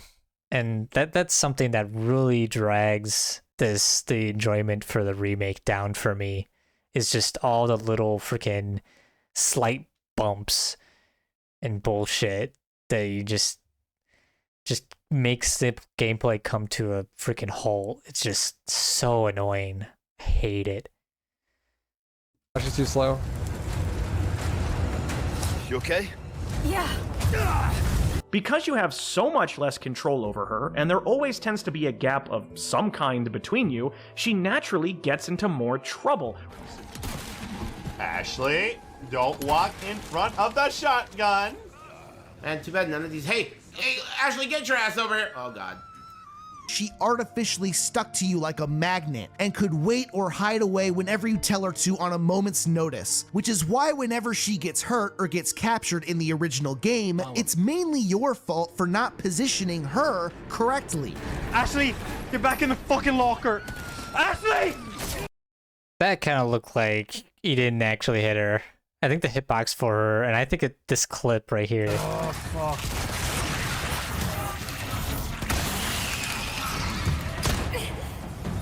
Ashley!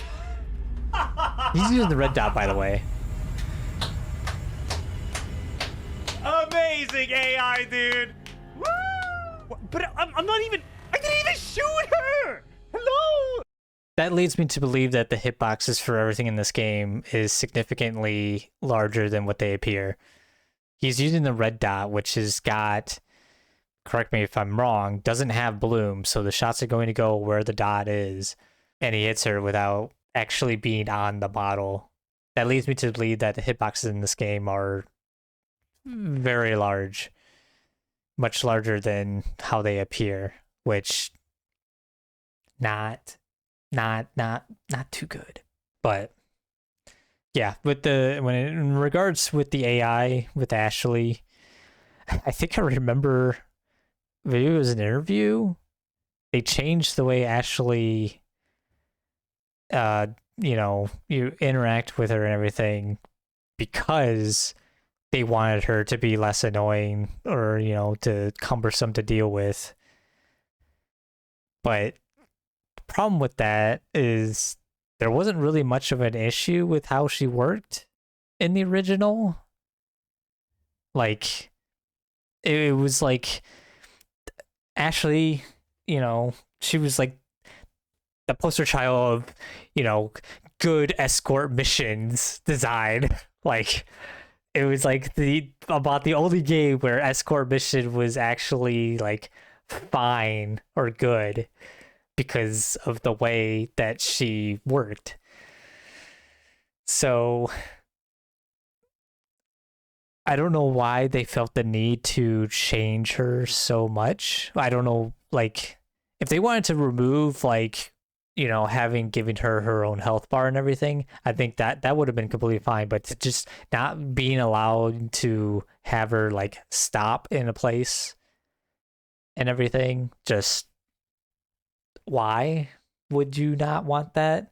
And then I can't say that it's like due to laziness or something. They deliberately did it this way. I I somehow that makes it better. They trust the AI that they developed that much. Automatic shit, just I don't like automatic shit, and that's largely what Ashley is in the remake, is just you're relying on the AI to not get in your way. Though to be fair, I've never had an issue with Ashley getting in the way or anything. So, but that's me personally. However, obviously with these clips, there's a lot of instances where she does get in the way and is cumbersome to deal with. So just because I don't experience it doesn't mean that it's not a problem. And I can obviously see that it's a problem, and I can understand how it's a problem, because dealing with automatic shit or AI is just, there's just not much you can do with it. And that's partially why being able to have more control over Ashley in the original was just infinitely better. Because I think part of like why escort missions just suck, it's one of the reasons, is not being able to really control what the AI does. Like Dead Rising is just escort mission galore, but you can deal with a lot of like the survivors and escorting them by telling them to go to a point. And that just makes things very simple for the AI to do and understand. Just have them go to a point, and then you clear the way to the point and just let the AI do its thing.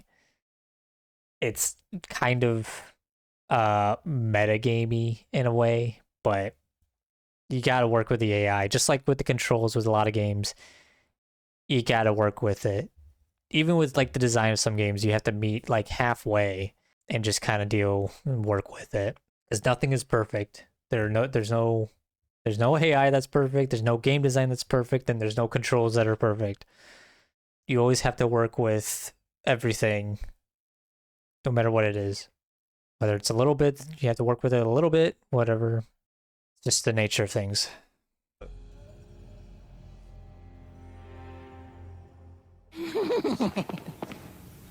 Wait. What the fuck was that about? Are they behind me? You're always wondering, wait, is something behind me? Is something behind me? Is something behind me? Check them behind me. It's the way the camera system creates that effect. And what's also beautiful about it is the art direction of the castle complements that. It is brightly lit. It is beautiful. Something to point out with the camera direction is I feel like this is something that other developers kind of didn't quite understand about. Not all of them, but there is like this whole, I guess it's this trend currently with like having the character take up like half the screen, being like over the shoulder, like, and they're taking up half the screen or whatever, and not accommodating with the design with that like limited perspective. I might be wrong on that because I haven't played a lot of like the modern games that use that sort of camera system and control, but I have a feeling that there is some design issues in doing that, and I feel that way, and I believe that there is. I believe that because of the way that the God of War games, I haven't played any of the God of Wars, but I've seen gameplay. When you've got indicators for enemies that are off screen, that is an indication of poor design. If you have to put indicators for enemies that are off screen, that is a band-aid solution to the problem. That is not, I would say that is relatively poor game design. You shouldn't have the need to have an indicator for off-screen enemies. You should have some sort of way for the player to be able to be more aware of their surroundings, whether that's be a fixed camera angle or a more free-forming camera to move around with. With a lot of those games like God of War, where, it's over the shoulder and the character takes up half the screen, your vision is limited. you can't exactly see around you that well, because it's like the because I don't think God of War is like specifically like a strafe kind of movement with the camera, but it still has like this sort of same effects as it. I might be mistaken. I haven't played God of War, so I can't fully, like, I guess, go in with the criticism, but what I do know is if you have indicators for enemies off screen, it's poor design. You need to design things in a different way than if you are having to do that. You shouldn't have to use UI elements to explain things that can be explained simply with the camera's viewpoint. But somehow nobody seems to really, I guess, think that or care. I don't know.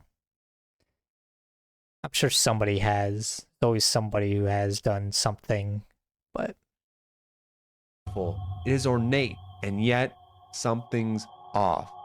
Something is wrong, but that wrongness is subtle and disturbing.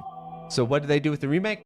Yeah, that wrongness is part of that horror of the mind deal, you know, that I talked about earlier in this video. Like, you just don't know. You're unaware of, you know, what's going on, and it's an unnerving. So I understand, like, that, I guess, critique. They turned it into a generic horror show. Blatant, like, fucking, like, oh yeah, this is spooky. Fog does not equal scary. I don't. Yeah, this is going back to the point of, like, the horror and whatever is in your face rather than in the mind. The criticism of the fog is kind of an odd point, but I guess I do understand it. I mean, I think fog is kind of cool, especially if it's interactive. I think it's cool, but that's just kind of me, I guess. I'm a fan of spooky stuff, so, but it will change, like, the atmosphere of things, and it's not, like, if you imagine, like, the OG castle, and then you just, like, put fog everywhere, it would almost look, like, out of place, sort of. Be really odd looking. I'm gonna be real. I don't know what's up with modern remakes always have to add fog, and their fog is like overdone. Instead, they just add shadows and smoke and red light and blood and writing on the walls, and oh, isn't that so scary? Is Resident Evil 4 Remake scarier than the original? Of course. A little bit. Yeah, it's again, horror is relatively subjective. I mean, it's what somebody finds scary, somebody else may not find scary. So the only thing you can really do to unify, like, the horror is more so the horror of the mind, which is more so of, like, the unknown, not knowing, like, the horror, I guess. I think it's the opposite. In the original, Leon would make jokes only in cutscenes and comms calls. So all of the cheesiness was confined to intermittent cutscenes and comms calls. Does Leon still say, and I quote, "I knew you'd be fine if you landed on your butt"? I feel like that line being taken out is like one of those woke bullshit kind of deals, because it's can be seen as like sexist or something. That's because it's just like a slight tease to her that's what he's doing. But they took it out because it's probably something that some woke informant or whatever, you know, not informant, I don't know what do you what they're called. Somebody saying like, oh, this is sexist or misogynistic or some bullshit like that. Like that's why it was taken out. It's same thing with like the ballistics line and everything. I mean, it's just light-hearted, like kind of teasing. That's a lot of what this stuff is. And they just like take it out. It gives character to the characters. and it makes for more memorable dialogue. In the remake, the cutscenes and comms calls are a lot more serious in tone. However, the remaining 95% of the game is punctuated by continuous quips and jokes from Leon while we were in the middle of combat. Bill me for the repairs later. I am flattered.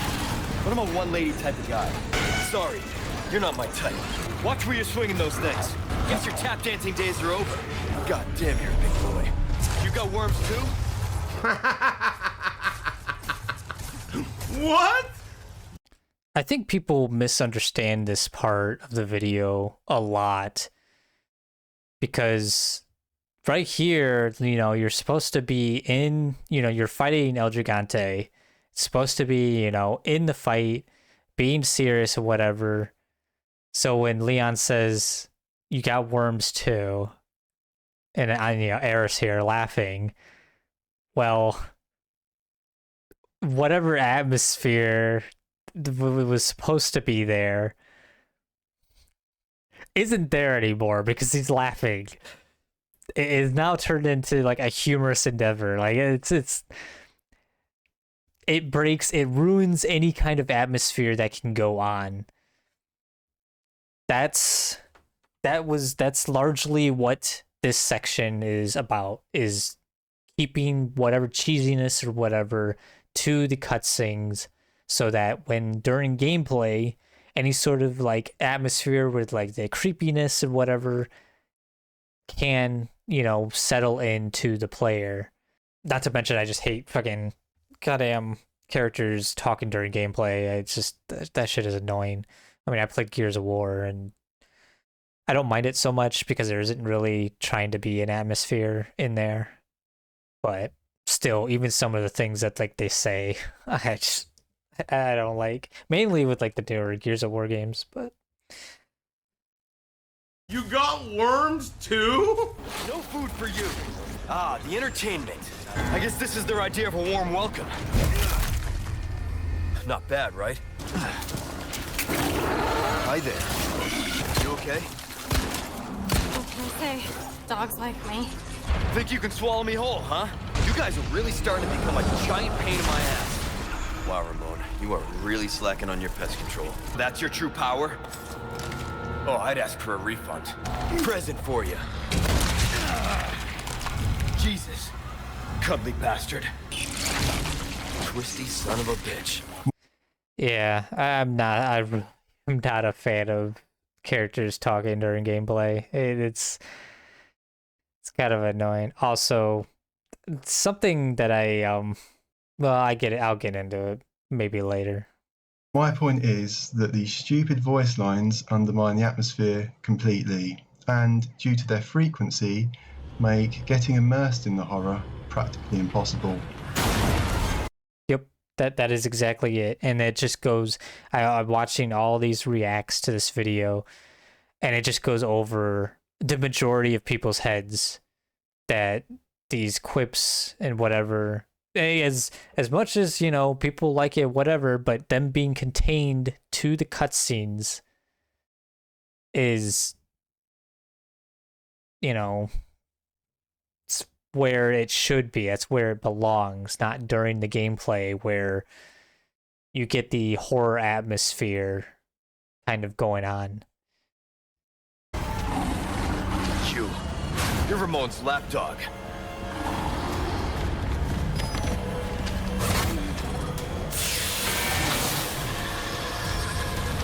Frozen's a good look for you. Sorry, must have slipped.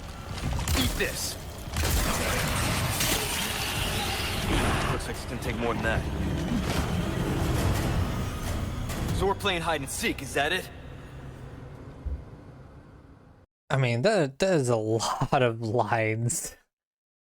I mean, he kind of like, you could say like set all that up and everything, but try to get like cramming as many lines into the clip as possible.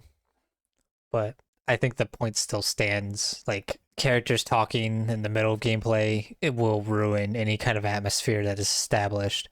And I think that was part of the issue with Metroid Prime 4 and having like those like side characters. People were talking about like it just ruins the atmosphere of what's going on.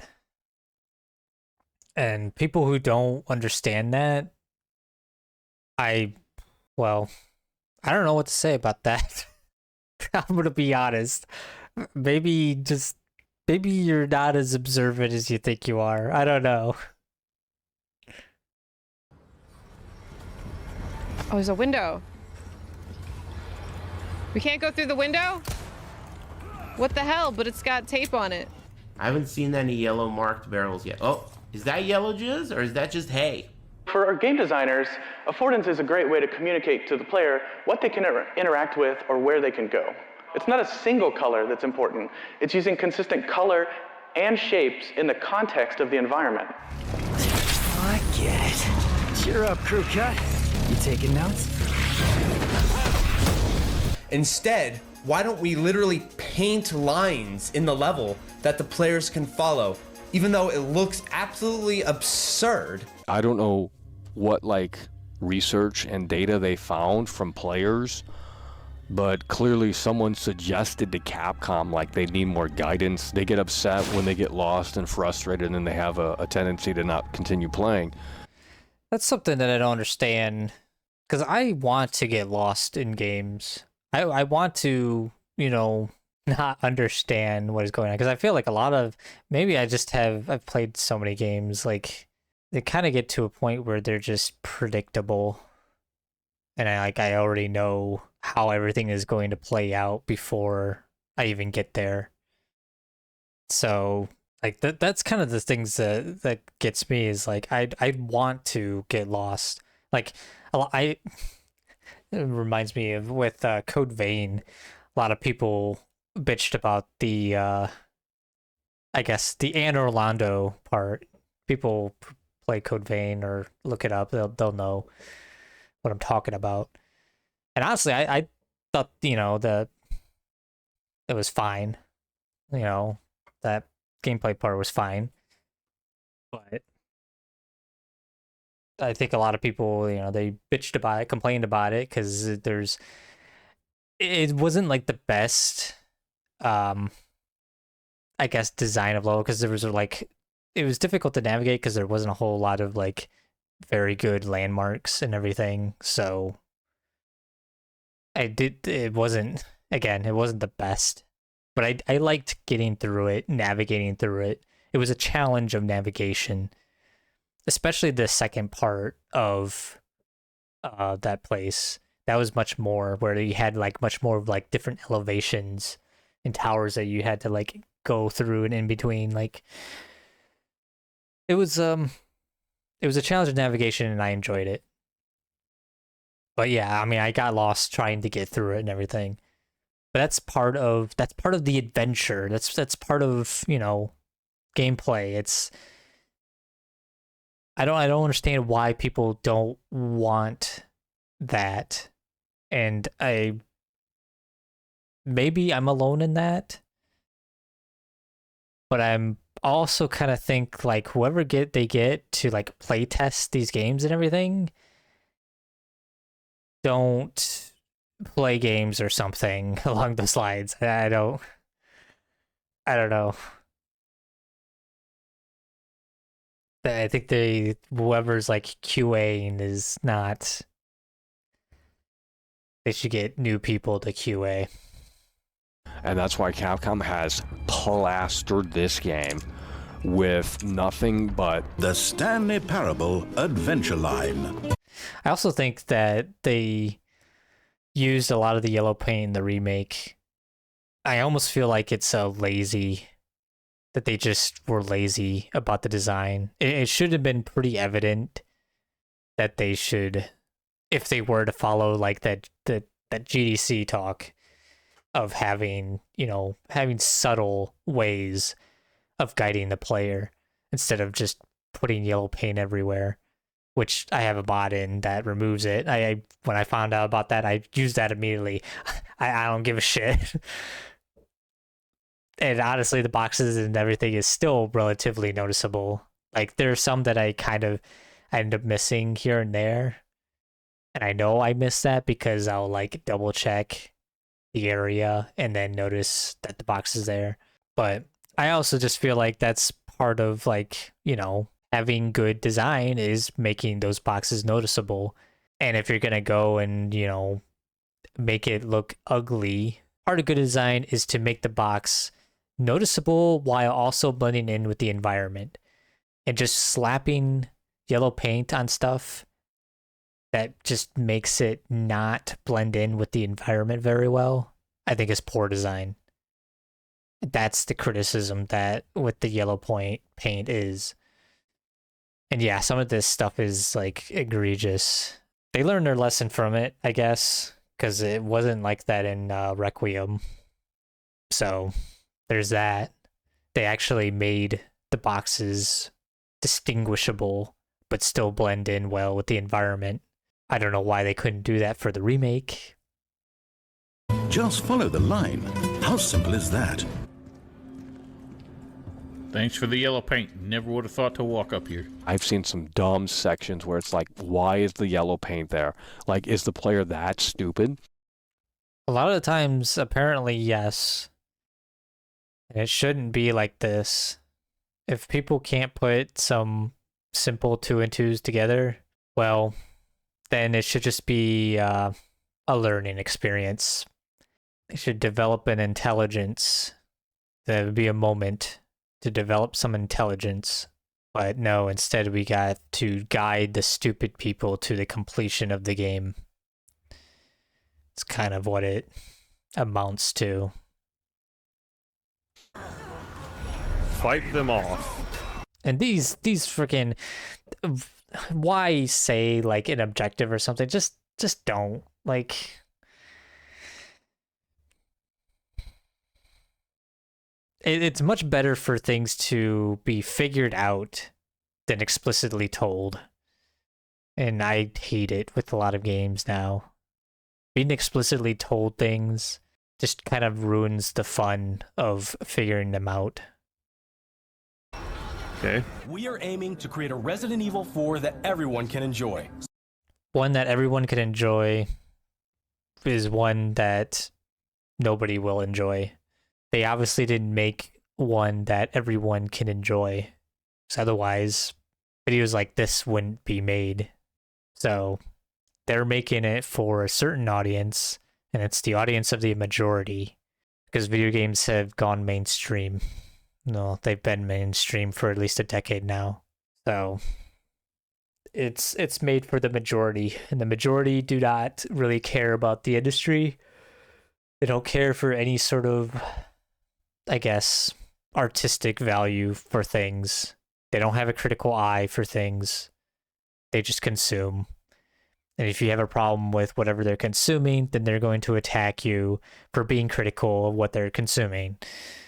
And that's just how it is. And that's partially why when I'm watching a lot of the reacts for this video, they just don't think. They just don't stop and just think about why certain things, certain mechanics were put into the game, and why Crowbcat is making these, you know, presenting these comparisons and everything. Nobody thinks about this shit. Don't know if it's just, if it's a lack of intelligence. I don't know why, what it is, but it makes discussions rather messy when you have stupid people giving their 2 cents. I'm gonna be honest. So please look forward to it. Thank you. Thank you so much. And it makes it even worse because you don't know if they're trolling or not too. But at the same time, people will never cease to amaze you how stupid they are. And what the things they do, they say, they will never cease to amaze you. Why didn't you show the laser, bro? Why didn't you show the laser? Why didn't they show the laser? How do you look at the original game and say, oh, let's change this to a generic crosshair? I always felt a laser sight was a more immersive reticle than putting a white dot in the middle of the screen. You can unlock laser sights later, but you can only equip them to certain guns. You only get it on 2 weapons, fellas. Yeah, I can understand it, the laser being a more immersive thing. I feel like the laser is like part of like the it's a part of the identity of these Resident Evil games. At least like, you know, when they moved further away from the like the survival horror, like Resident Evil 4 and 5. I don't think 6 had the laser. I think they switched to Crosshair. I can't remember, but like the laser is such like a unique thing with those, at least with 4 and 5. And I think it's just, not only is it more immersive, but it just, well, I guess it's something feeling more tangible, I guess, is part of immersion. It just gave a different feeling to aiming that I think is like really rare with shooters in general.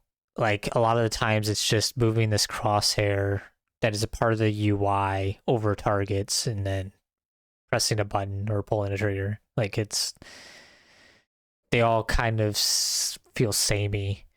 But when you add like the red dot, it gives a very different feel to the gunplay. It's unique. And for them to not put it in, kind of disappointing. Because I feel like it's part of the identity of the game and the gameplay. That's it? That's it? Hey, this doesn't fit on the Red 9. So the guy that told me the lasers in the game lied to me. It's all in there. That won't cover it, I'm afraid. You have to do side quests to unlock. I mean, it's even on. It's on the box art, at least for the PS2, of the laser. The laser is like right there. Is this really the box art for the PlayStation 2? Resident Evil? I never played the Resident Evil 4 on the PlayStation 2. They had it on the GameCube and then Wii and whatever, but so I don't know what the box art for PlayStation 2 was, but yeah, I mean it's displayed on the box art of the game. Like it's kind of part of the identity of Resident Evil 4 to have the laser, and for them to just get rid of it pretty much entirely, like, yeah, okay, you can get it and put it on 2 or 3 handguns if you have the DLC weapons, which is, well, I don't need to critique DLC gameplay stuff or anything, but I mean, you're essentially removing it from the gameplay, or at the very least its identity, and that's kind of disappointing. And I also feel like the laser doesn't feel the same too, because I think part of the laser was the way the character like moved as you were pointing the laser in like in the original game, in 4 and 5. Like it was a relatively unique feeling of gunplay that hasn't been replicated since, as far as I'm aware. And it's disappointing that they decided to not do it for the remake. Should have been like a really easy win, but no. Fuck the fucking laser? I mean, it's a Ubisoft game. I mean, that's going too far. Let's be real here. Calling it a Ubisoft game, like, come on, that's going a little too far. Hey, why not go through that area again and kill 3 rats? Killing 3 rats? Seriously, guys? Kill 3 rats, sell 3 vipers, kill another 3 rats, shoot some more blue medallions. And of course, the way it works, like with all remakes, is that Capcom have taken the level design of Resident Evil 4 and stretched it out. It's more open and explorable than before, but even if you mainline it, it doesn't feel as tight. It feels like I'm just doing errands around the lake. I feel like there needs to be a little more sense of urgency when it comes to that. What's your sit rep? President's daughter, Baby Eagle. What is this now? I do feel like the lake is a little bit kind of ruins the pacing of the game. But I feel like that's like about the only thing in the remake that I feel kind of ruins the pacing. Because I think everything else, for the most part, is fine as far as pacing goes. So, can't think of there's anything else. Oh, dear Lord. The pacing in the original game is incredible. It's one of the highlights of that experience. You can't fuck with that. Many of these areas seem to be gated off, but can be accessed by solving small puzzles. That's just going to make the extension of this game, you know, padded garbage. Shit, they took my gear. Hey, am I tripping? Where's all my stuff? Okay, now here's a little bit of an exercise of thought. Why would he showcase, you know, somebody talking about, you know, the stretching out the gameplay and saying like all this stuff is just, it ruins the pacing and it's just filler content, just filler things. Why would he present this part where your stuff, you know, you get kidnapped and then all your stuff gets taken away? Why exactly would he present this to, you know, after all that is said? It's because it is essentially kind of filler content. Having to get, like, what difference does it make that you have to get your, you know, stuff back? Does it really add that much that you have to get your stuff back? Does it? Like, let's be honest here. It doesn't really add that much. And somebody will just say, well, I mean, obviously, you know, your stuff would get taken, and when you get kidnapped and whatever, they wouldn't just let you keep it. I don't really give a shit. It's a video game. Like why care about any sort of fucking realism bullshit or whatever? And the writing in Resident Evil games is nonsensical anyways. Like, who gives a shit? So this whole, I don't think this is that egregious. Like, it's maybe an extra maybe 5 minutes roughly of gameplay they had to go through. Get your stuff back. You have to like go through, you know, turn the valve, and then you got to run all the way back. Like, it is padded gameplay. It is. It doesn't add anything to the experience, honestly. Pull the first switch, pull the second switch up top, drop down, go through the door, activate the next switch, go through the door, activate the next switch, go through the door, activate this switch. I suck with this puzzle. And then they reuse it. They reuse that puzzle twice, which is, I don't know why they did that, because I don't think they reused any puzzles in the original.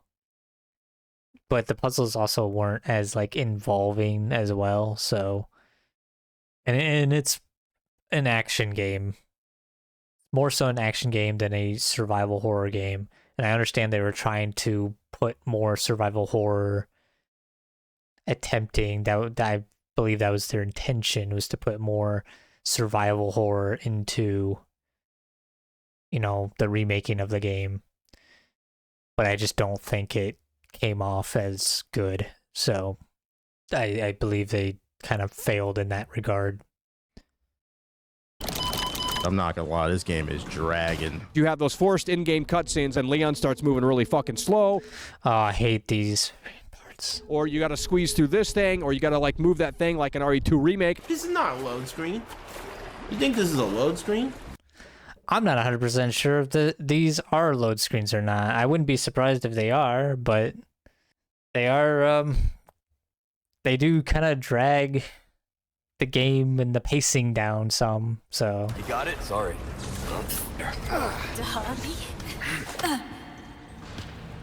I'm counting on you.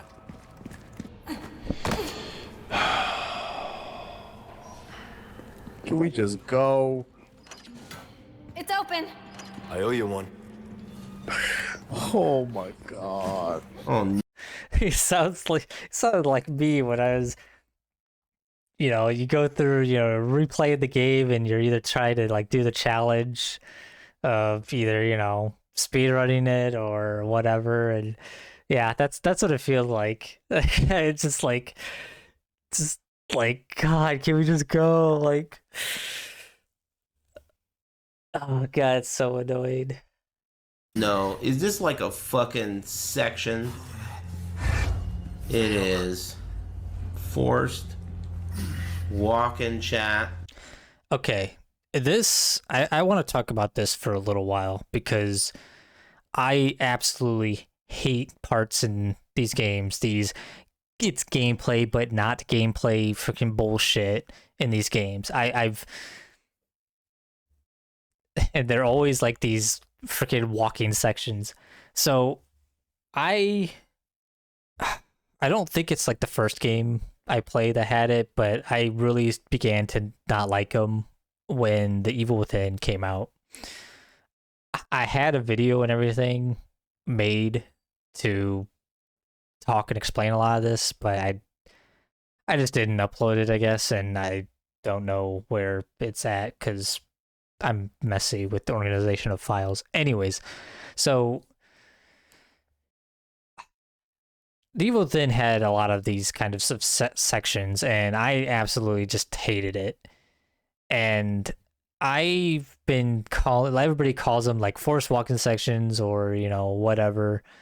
I call them narrative hallways. And the reason I call them narrative hallways is because a lot of times they are just like right here, you're just slowly walking down a straight hallway.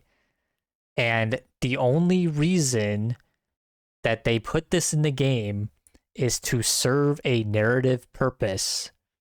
There is there would be zero incentive or reason for these sections in games to be put in for gameplay purposes. Zero. I can't think of a reason for why they would want to put these sections in games other than to serve a narrative purpose and try to make it quote unquote more immersive, which I personally think takes me out of the experience. Because when you start limiting the controls, the regular normal controls of what I can do, that takes me out of the experience. I'm arbitrarily just like out of nowhere, I can't do, the things that I've been able to do like this whole time. Like how does this make it more immersive?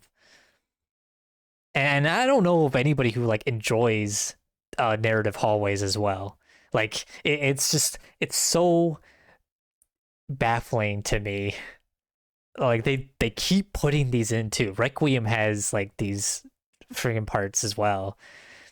There's fail states, which I was thinking when I was thinking of like things that define a narrative hallway.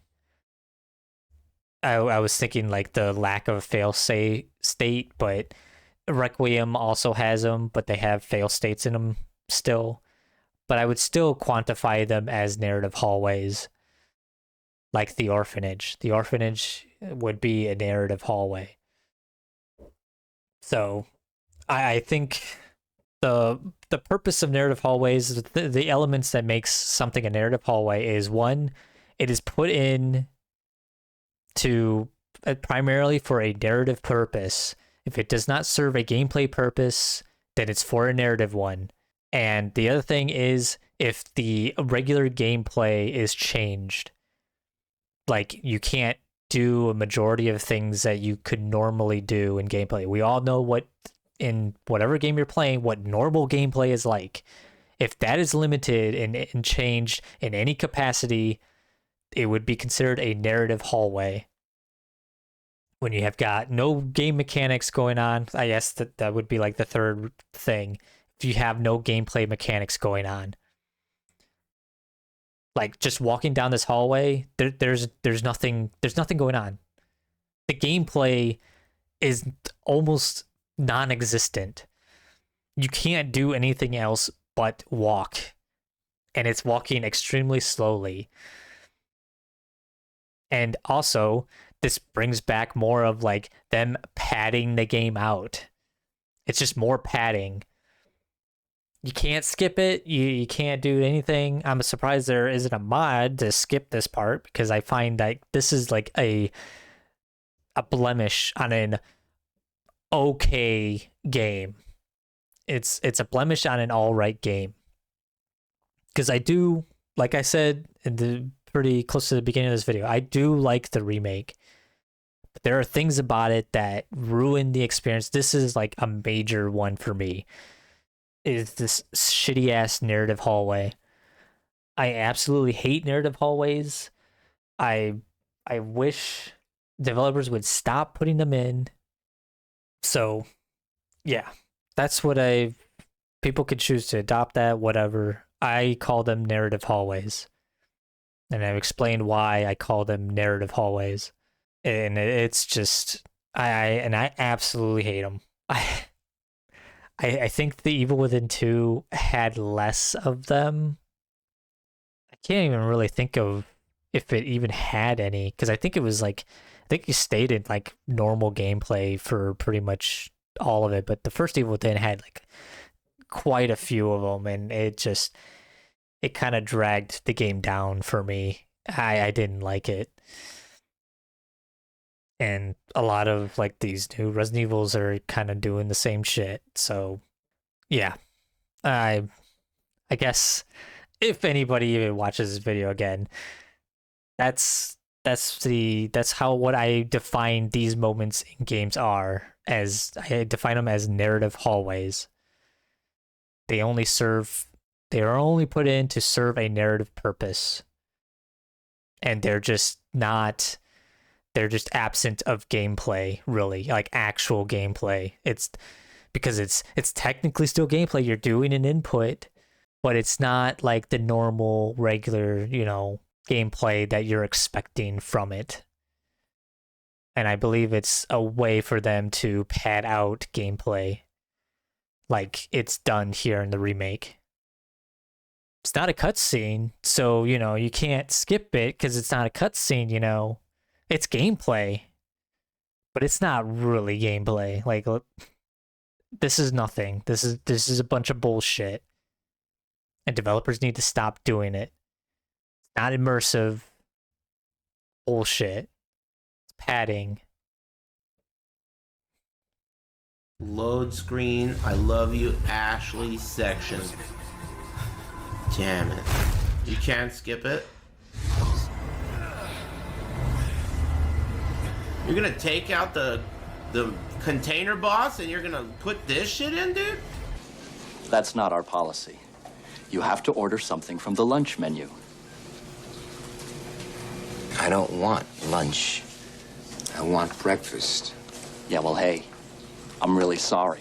It's one of my favorite parts of the entire game, having to rush through this small, cramped collection of cages while the clock is ticking. It was a fucking terrifying sequence, and that challenged your head a little bit, because you had to figure out where to go within that maze. And in addition to that, he was attacking, and in addition to that, you were on a timer.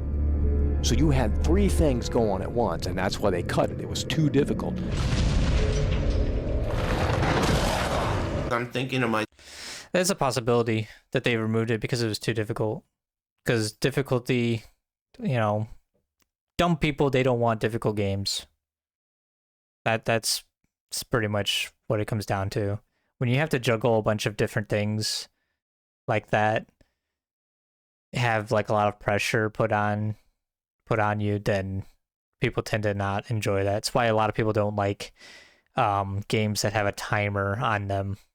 Like Dead Rising. Dead Rising has, the timer. People don't like that. Pikmin 1 also got a timer. People weren't exactly a fan of Pikmin. People tend to prefer Pikmin 2 over the first one. But I think, the games are designed with that timer in mind. So, and it gives more structure to the game when you have a timer. Like you have a challenge. You have something, a goal or something to, you know, keep track of or, you know, beat or something, you know. It gives the game a bit more structure, direction. Because otherwise, if you don't, like Pikmin 2, like, yeah, I mean, I like Pikmin 2, but and, you know, the goal of just like, you know, finding treasure and accumulating, like paying off the debt and everything, at least for like the first part of the game. You know, paying off the debt, like it's a very non-linear progression of I guess the main goal of the game, but it's a bit there isn't much direction to it. Like, yeah, okay, you have to get, I think if I remember correctly, you have to get certain parts to be able to access different areas. So there is structure and like I guess progression through the game. But I mean the first Pikmin was the same way too. There was just like the added layer of a timer and having to do things within a 30-day span. It felt more purposeful with everything that you were doing in the first Pikmin, while Pikmin 2 is kind of like, you can just kind of take your time, you just kind of do whatever. You're not pressured to really do much of anything. And I feel like part of direction is to push the player to do certain things, and that's kind of what timers do. They push the player to play in certain ways, so as to whether to beat the timer or get better times or something. Like that's what they put them in, and I don't think a lot of people like that sort of arcadey kind of design. I guess they want these, I guess, I don't really know what people want, to be honest. I know they don't want incredibly difficult games where you have to juggle a bunch of, you know, you have to kind of pay attention to several things and kind of juggle your attention to different things while being pressured. Myself like, hey, did this part happen? And then it's like, it didn't happen. And I'm past it already. It seems like they've cut a lot out. The stuff they've added doesn't begin to cover the worth of what we lost. You're creating a remake and it has less content than the original version that was almost 20 years old. This is what I mean, dude. All they do is fucking remove shit. Why? It's a fucking remake, dude. Are you remaking the game or fucking what? What? Come on, man. No rope? There's a bunch of shit that is removed, and it's... I'm gonna be honest. I mean, I think I said it earlier in the video. I don't like quick time events, and that goes for the original with Resident Evil 4. I don't like... I didn't like the quick time events in there even. So them being removed is a positive for me. I don't like the quick time events. However, I will take them like for like the Krauser fight. Like, I don't like quick time events, but I'll take the Krauser fight with the quick time events over the knife fight in the remake, because I'm not a fan of the remake. It feels just so sluggish, just so bad, and I don't like it. It just feels terrible to play through it, and I don't like it.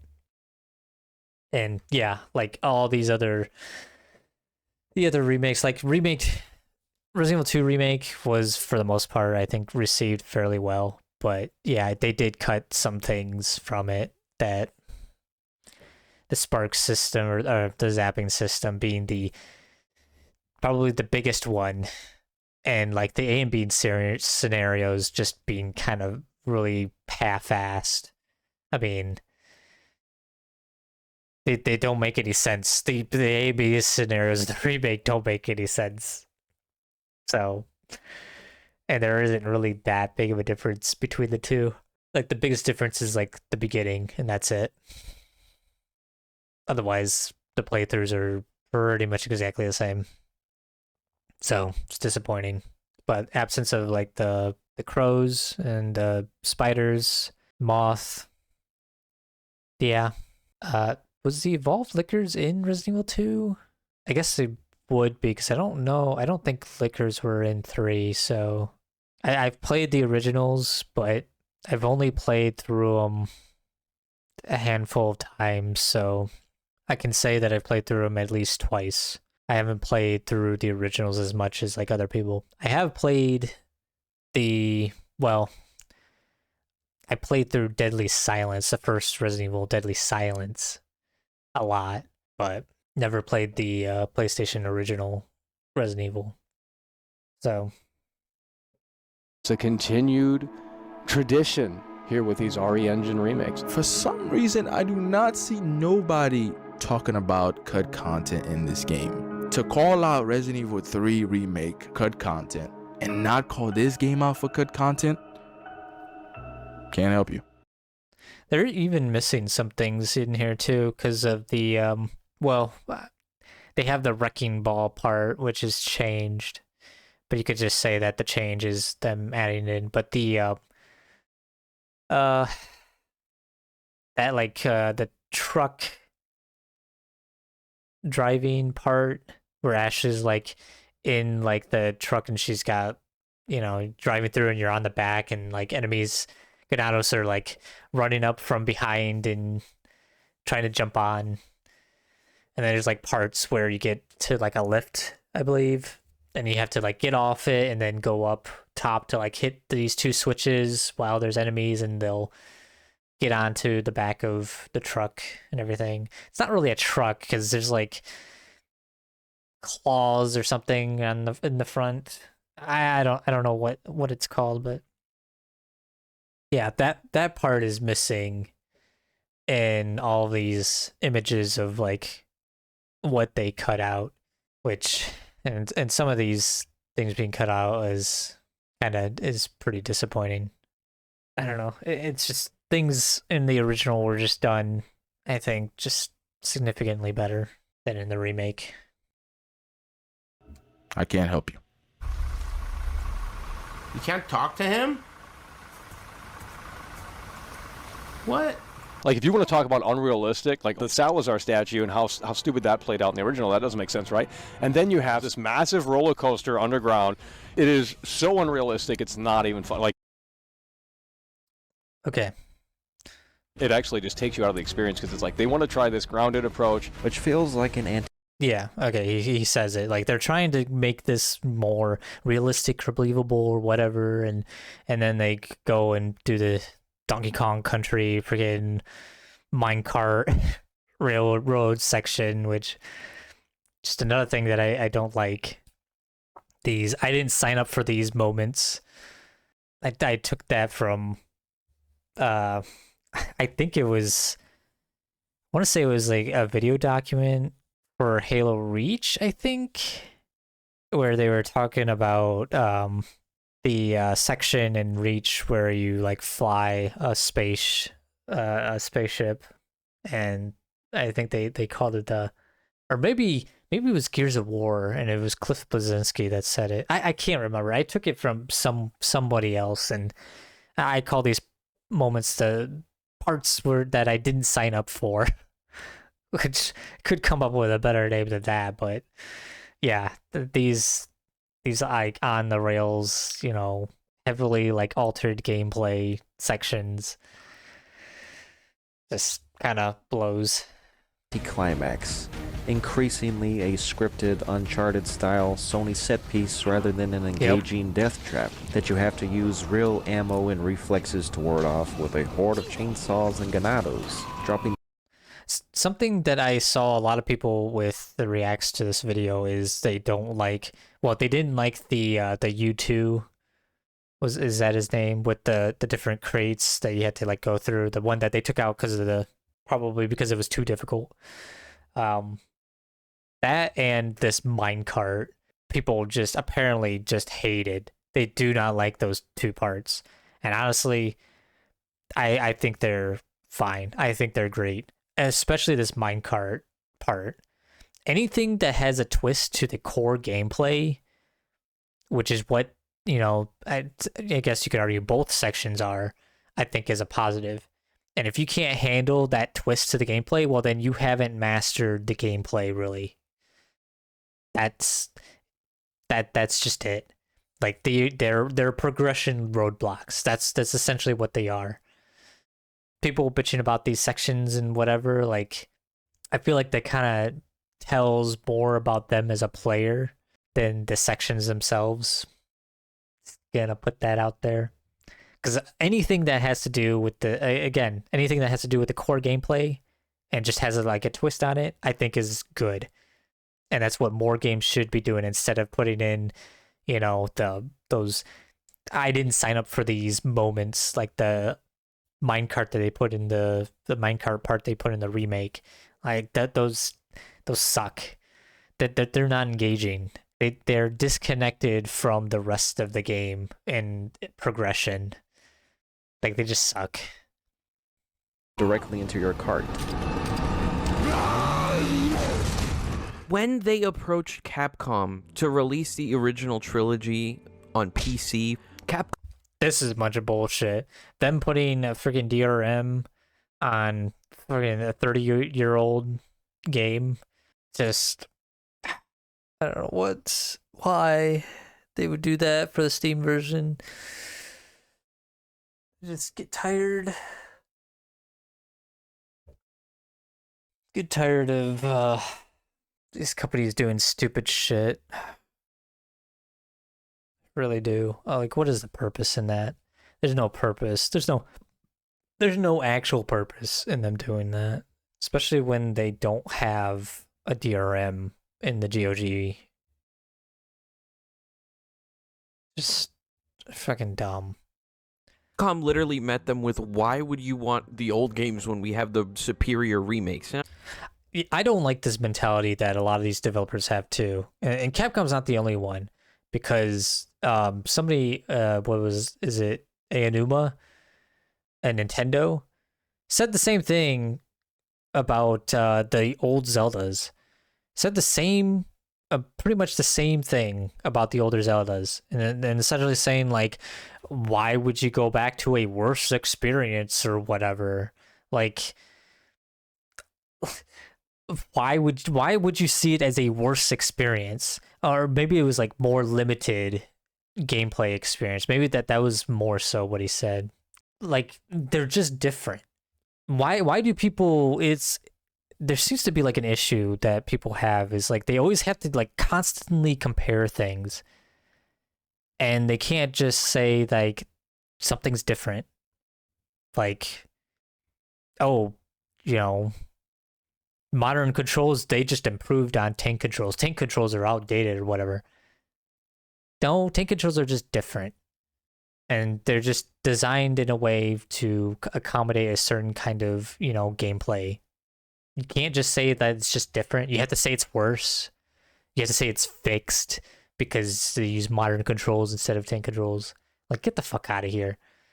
I get tired of that. Like, no wonder you don't have, people don't have games, releasing with more creativity and everything, because people will just bitch about,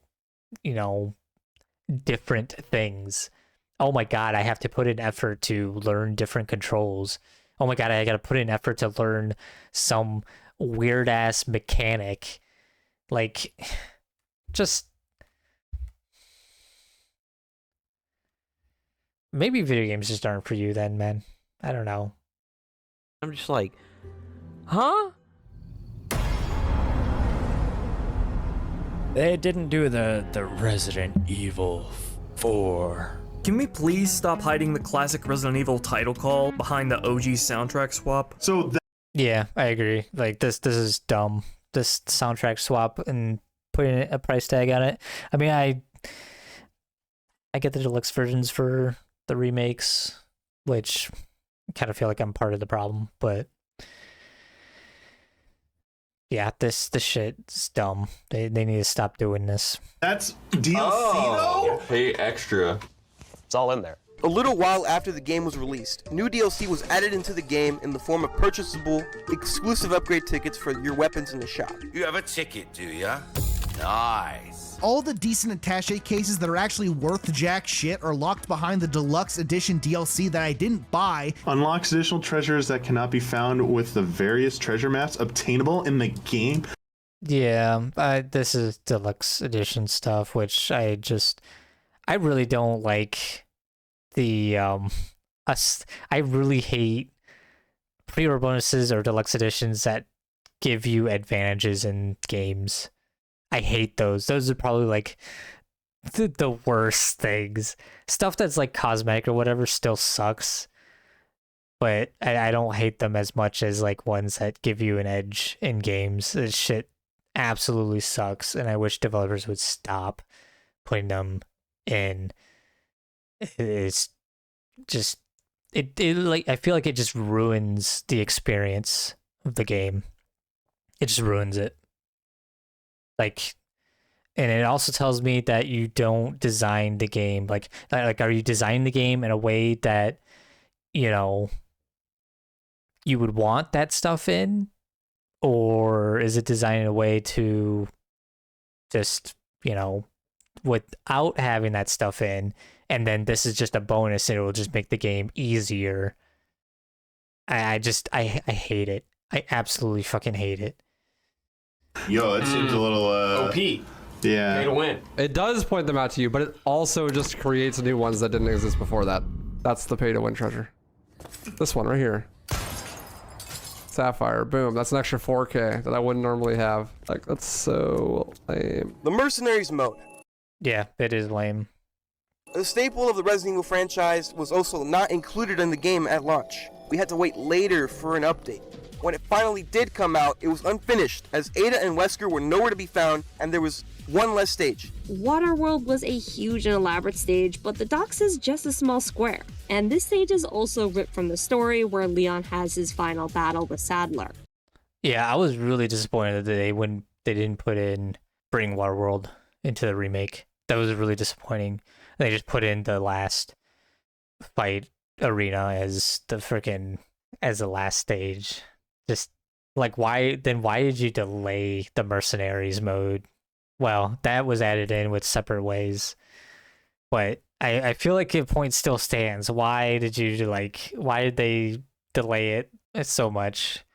I can't help but feel that it's just like they're just looking to, you know, revive the game at a later time, just because, you know, how talking everything about the game, and they're doing this with Requiem currently.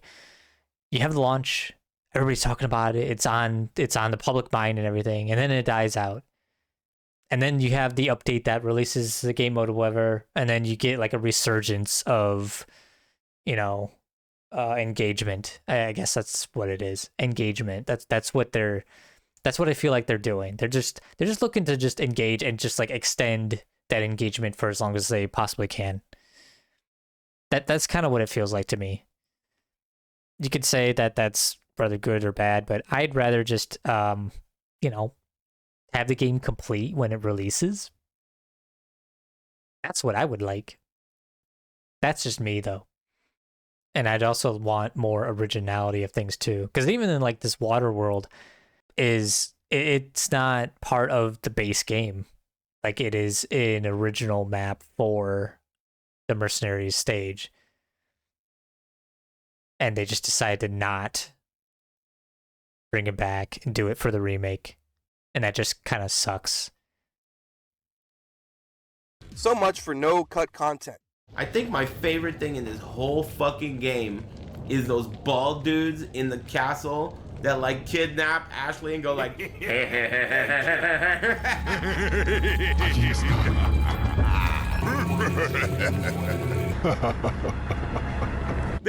They took those guys out, dude. That's a part of the mood, the vibe, the atmosphere. You never not hear the fucking voices.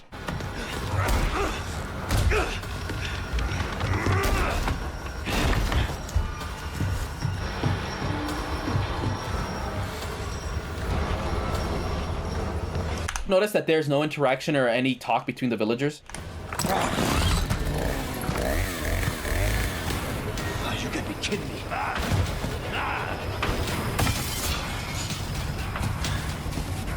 There's no vibe here. There's no atmosphere. You're getting nothing except gibberish now. A big part of that game's charm is what the enemies say. The voice lines. ¡Por allí! ¡No dejes que se escape! Vayan por detrás. Who are these people? ¡Bloqueen el paso! What are they planning? They're going to be... Chainsaw.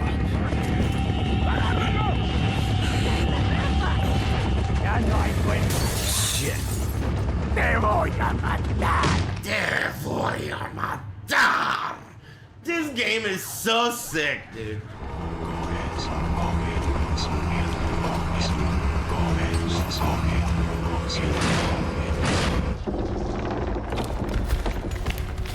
Leon?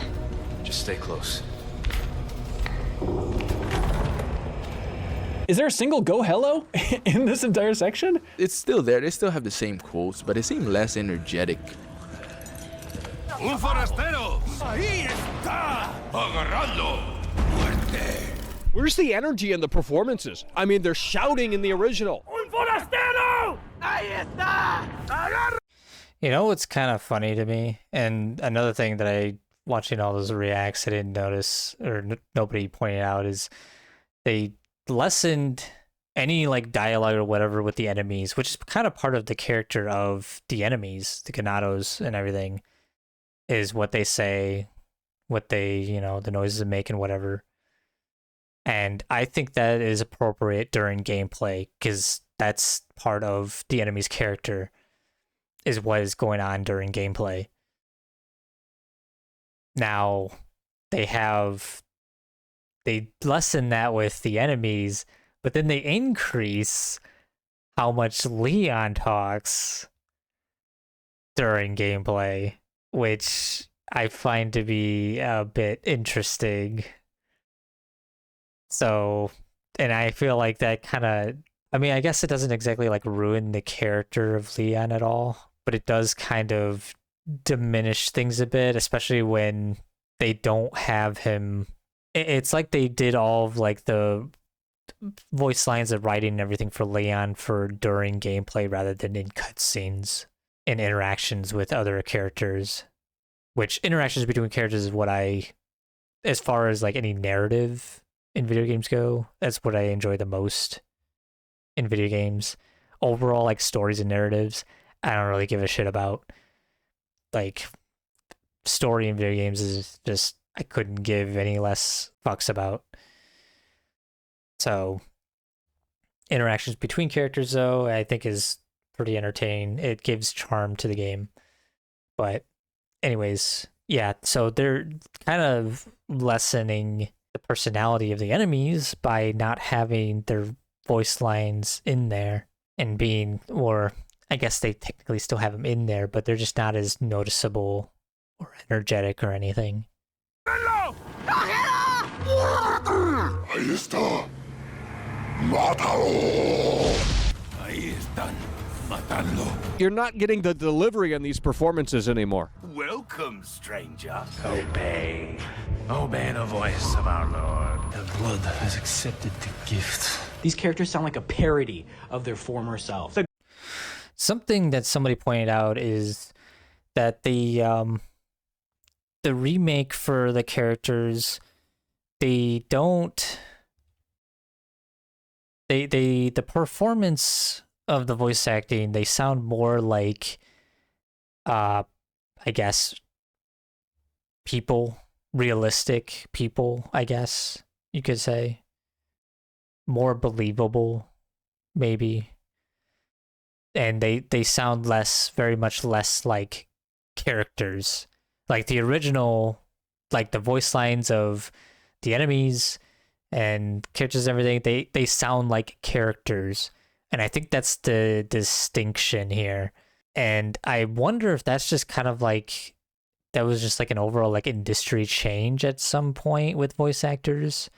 Like if voice actors started like focusing more on being more believable versus voicing a character. I'm kind of curious about that, and I feel like that might be true. There was some direction with how voice actors started doing things, started making their voice acting be more believable or quote unquote realistic, rather than voicing a character that would be from like a cartoon or something. I don't know.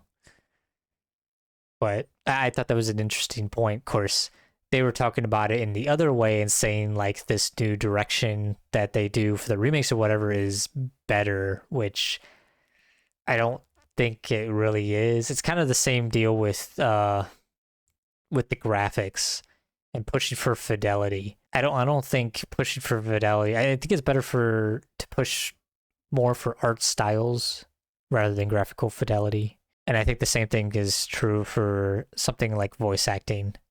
It's better to voice act for a character rather than to make it seem like characters talking more realistically or something, which oftentimes is quieter and not as pronounced. Because part of voicing of character, part of characters in general in media, is that they are pronounced. They stand out. They have, what would you know? Character. Huh. Imagine that. So that's partially what I think this critique could be about. The graveliness of it sounds like a put on, like someone doing an impression. Long time no see, rookie. The game. It is me, Triple H. I'm here to fuck you up. Oh, rookie. Rookie. I don't think she does that. You know, maybe I'll get some flack for this. I felt this way about Dante in Devil May Cry 5. I felt like the voice actor was doing the same shit. And I don't think it bothered me my first time playing through, but at a certain point it began bothering me, and I think it was because I just noticed it, and it's now I just can't unnotice it, and it like ruins any like performances that he did in Devil May Cry 5, and I hate it. It just ruins it for me. Bad of a job. I mean, she doesn't do that bad of a job. She's cool. Don't worry, Leon.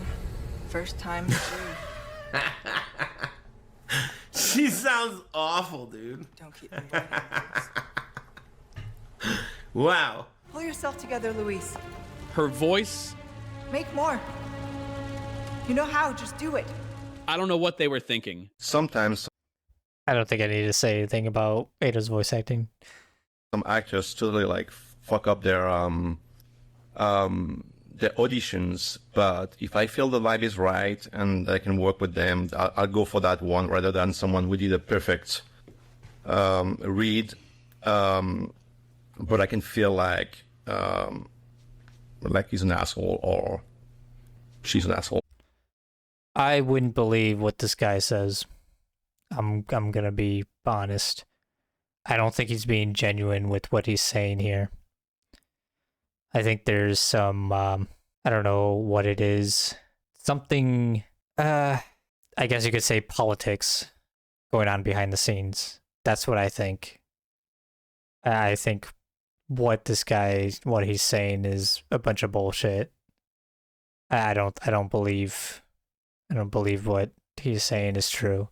And even if it was true, I don't know why you wouldn't go for somebody who did play the part better, who did a better job in acting, because that tells me that you do not care about your work when you do things like that. You don't care about the overall project. And this kind of goes back to the genuineness that, developers and people had back, way back, played, the original Resident Evil 4. People were genuine. They had a genuine interest in what they were wanting to do, and contribute to the overall project. And that's just not what I believe is what is going on with modern games today. And just just about everything today, honestly. Like majority of stuff, people are just not genuine in their work and what they're doing. And I believe that this is an example of that. I do not believe his words, honestly. And if they are true, then he's not being genuine in the project itself. Whether one is true or the other, he does not have the project itself in best interest. And that is the problem.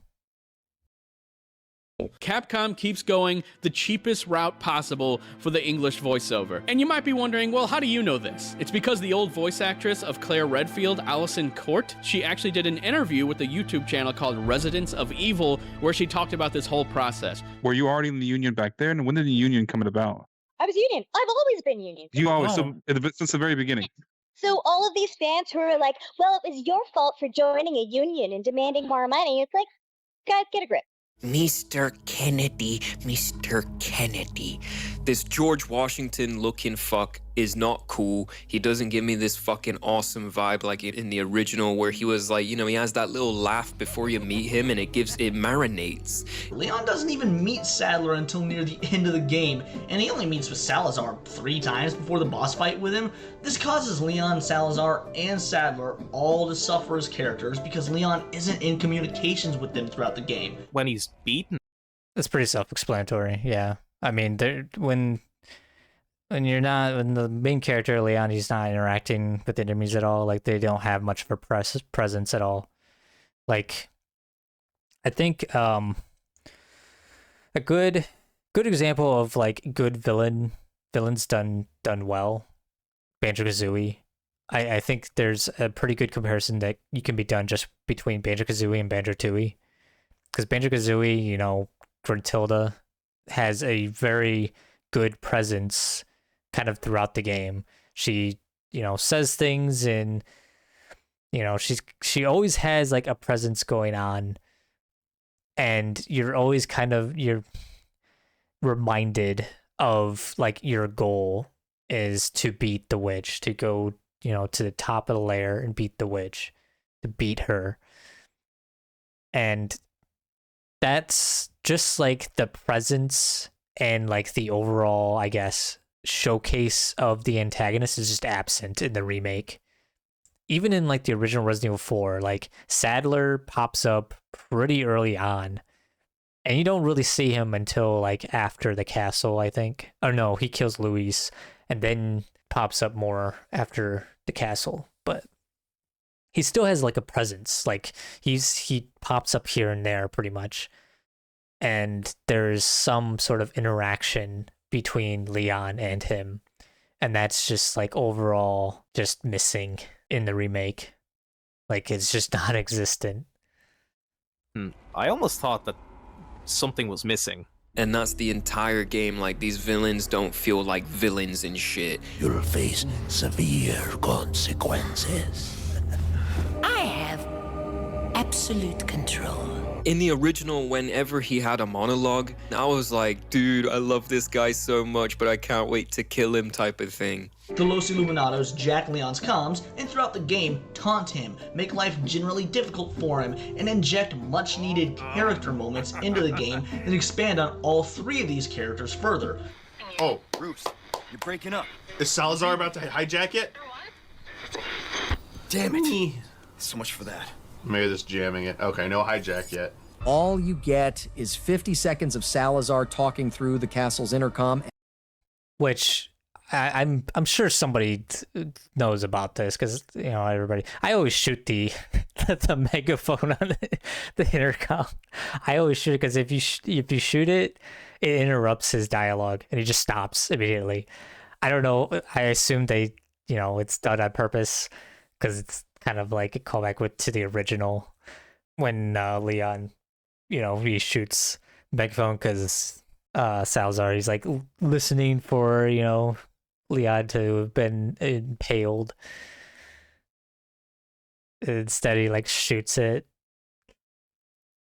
But yeah, you could shoot him and it just like stops the dialogue. I think I remember doing that. Like, I think the first time it happened, and I like saw the megaphone of him talking, and I shot it, and I cut off. I think I just did that for all of them.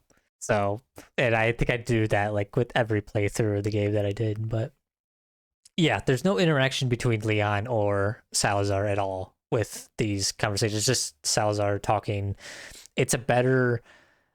I think Salazar has probably like the best presence of like, you know, an antagonist in the game between like the three antagonists in the remake. Salazar has the best in the remake because of these megaphone parts, but it's just not as good as the original.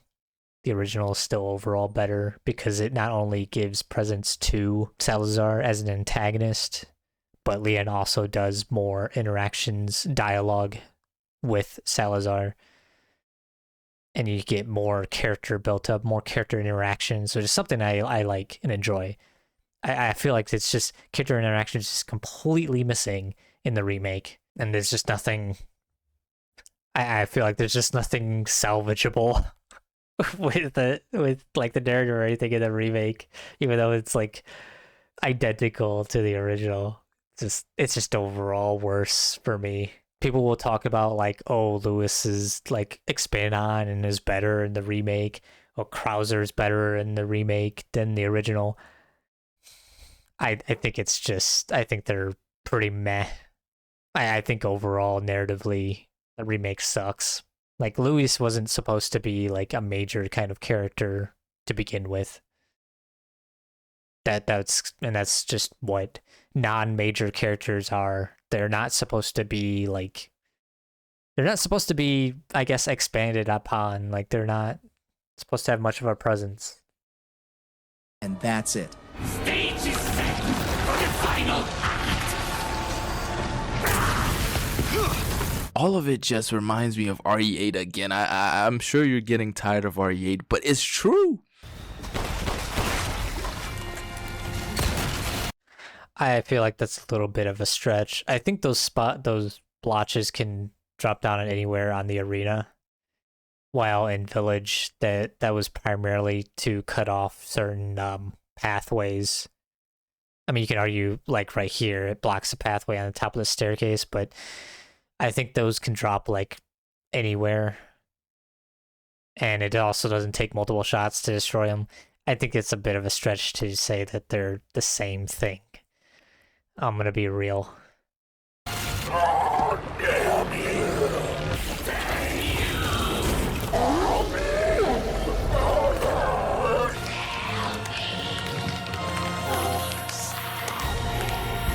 One common issue throughout the remake. Yeah, that's not the best look. They're pretty similar, and that's, yeah, I don't have much to say about that one. Make with bosses was the lack of seeing the. This is, I'm telling you, they just had so much care and just genuine interest in what they were making back then. And things were just done so much better, and it was more difficult. I'm pretty sure it was just more difficult to do things back then too, like having the bottom half of his torso moving around like that while it's just a still model in the remake. This should just really show you the lack of just effort or just genuine wanting to make something really good, rather than just for corporate, I guess, money making. This right here is the perfect display of it, I say. Boss transformations. Something that add to that shit just got real factor gets stripped away. It just cuts these into a cutscene, and then you just see the reveal. These boss transformations are pretty cool, and that's I kind of wonder how they even did them, to be honest. Like they had to have done some sort of tricks or something to have them like transform the way they do, and obviously they just didn't bother to try and figure out how to get that to work in the remakes. They just use cinematography to make those changes, I guess, by just not showing them. Even though in the original you can see the transformation. The problem is in a remake is that every transformation is hidden from the player. And what's really weird is like the Krauser transformation, like you see a little bit of it. So I guess what I said before is like them not being able to just figure out a way to do it. They seem to obviously have a way to do it, and they just chose to not do it in more elaborate ways. I don't know. Or shown way too close, or cut up in the screen so you can't see it. In the original, you absolutely will see the. Now, to be fair, the one with Sadler up there in the upper left corner, you have a lot of special effects covering what's going on. So you don't exactly see what, the transformation of what's going on, but I will say the special effect is like grosser and almost kind of like better. Transformations, and it has a horror feeling into it. Sadler getting the bullets out of him in Resident Evil 4 OG actually presented with a bit more intimidation, as there was a sense of dread instilled by not knowing what he was doing. There is nothing like that here. And this is where I find to be really interesting, because I didn't know about Parasite. I think it was a manga, like an 80s manga, and it was adapted into an anime like several years ago. And it's really good. I haven't read the manga at all. I don't really read mangas, but the anime was really good. And it's one of my favorite anime. But I didn't, it took me some time to make the connection that Resident Evil 4, the original, was influenced. It has a lot of things in it from Parasite, just like the way the Las Plagas is when they pop out of the head is like a key thing from Parasite. And then what Sadler does here with the bullets is also something from Parasite. Like that should be like, he does like the same thing with like the bullets and everything. Well, he doesn't actually like use the bullets like he does in Parasite, but it does, like, you see him like go through his arm and everything and like come out the end of his fingers.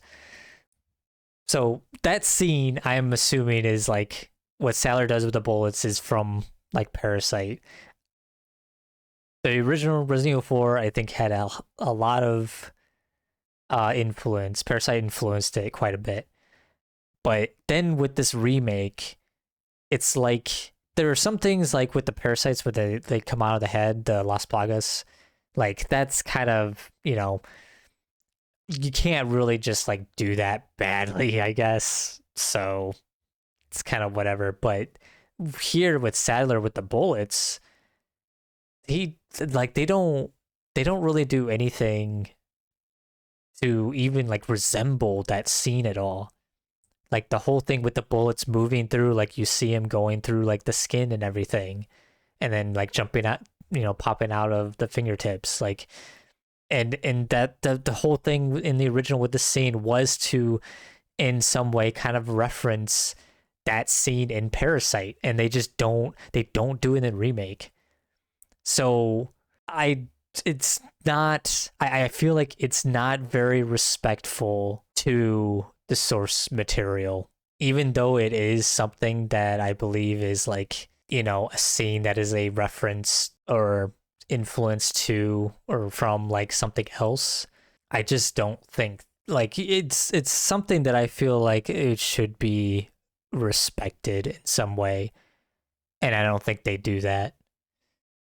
The cinematography alone in the original game is just like light years ahead of this game, but no one cares. No one cares about where the camera's placed. No one cares about the performances. No one cares about anything. No, they care about where the camera's placed. If there's a transformation going on screen, they do. So You can't exactly say they don't care about cinematography.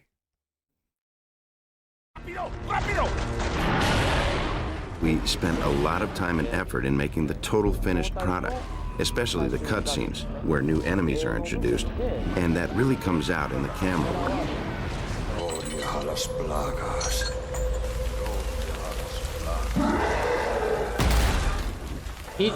No.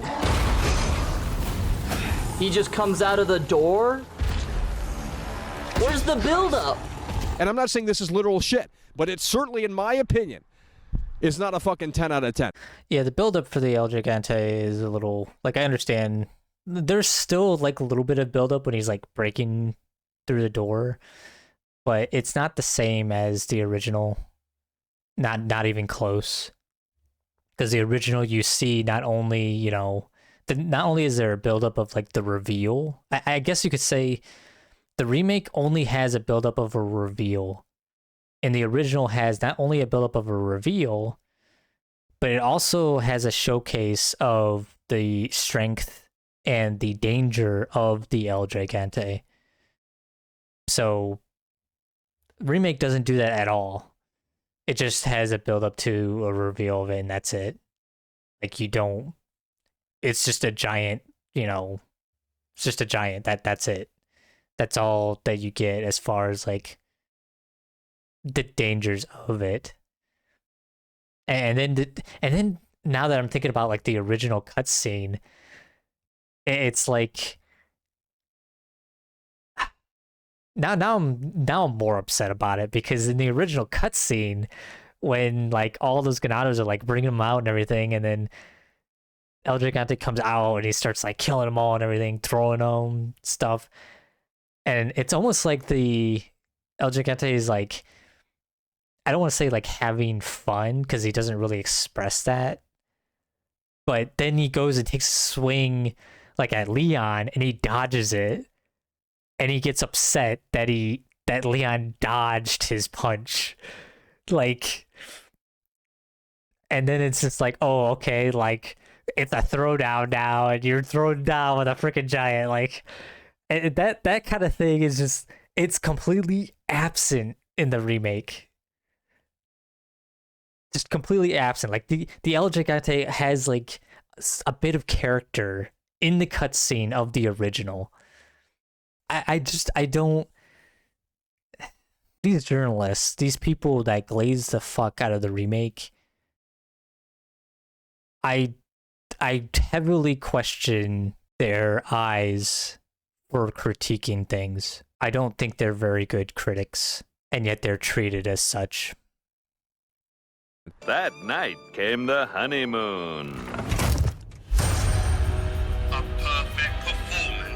Resident Evil 4 Remake is one of the best games I've played in my life. Capcom has made essentially a perfect video game. I think it's one of the best games ever. Resident Evil 4 Remake might be the best video game remake ever made. I think this is just how you perfect a remake. This is how you remake a game. This may very well be one of the best games Capcom has ever made. It might very well be the most perfect horror action game I ever played. Resident Evil 4 Remake is a new bar, delivering not only a fantastic remake, but one of the best survival horror games ever, one of the best third-person action games ever, and one of the best video games ever, full stop. This is the third highest Resident Evil score of all time. This right now is a 93 based off 90 critic reviews. You know, the only reason that the first Resident Evil remake, it's the GameCube version, so obviously not gonna be, I guess, rated as high, but I still think that the first Resident Evil remake is still the best remake. It continues to have that crown of the best remake. Maybe there's another game that was remade and does better, but there's no way in hell that the Resident Evil 4 remake should be above the Resident Evil 1 remake. That's just, it's a bunch of bullshit. Resident Evil 2 remake, I mean, that's just like an entirely different game, honestly. I think it's something that just stands on its own. Capcom gets a lot of praise for their remakes, but still not enough. No, they get too much praise, and it gets to their head And then it kind of makes me worried about what they're going to do for further remakes, honestly. I mean, at this point, like Resident Evil 4, I guess, was like really, I guess, the worst that they could have screwed up with it, which they, I mean, technically, I guess they did. So that's already done and gone. If they make the other ones, Code Veronica, Zero, the first one, if they just make them in the style of Resident Evil 2 remake, then I think it'll be good. It'll be fine. Something that'll be really interesting is with the Zero remake, because I know a lot of people don't like Zero to begin with. So for that to be remade will be really interesting. See what people, the consensus and what people think of that.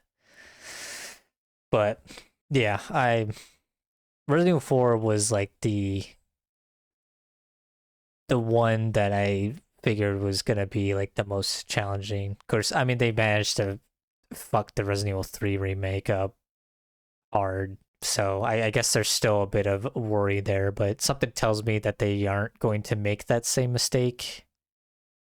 So hoping Code Veronica, Zero, and the first one are good.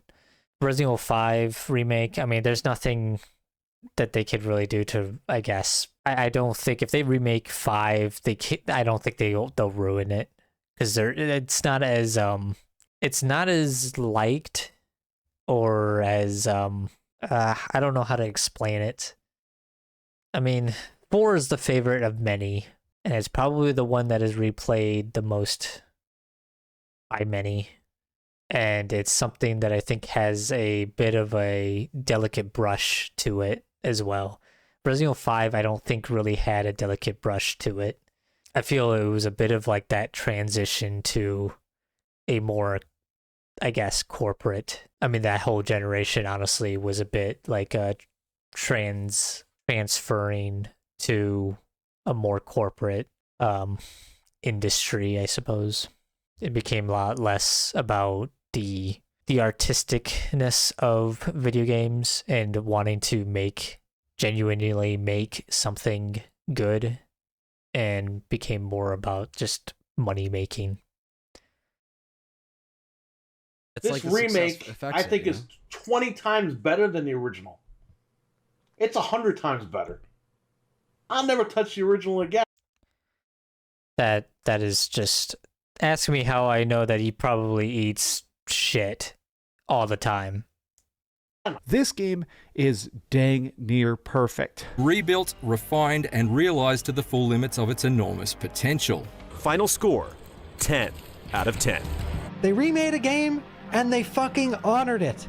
No, they did not. The more I'm thinking about it, the more they did not honor it. There are little touches and things about the original that they just completely brushed past, or just completely just ignored. Didn't do any sort of consideration or research into anything. I do not believe that they honored it.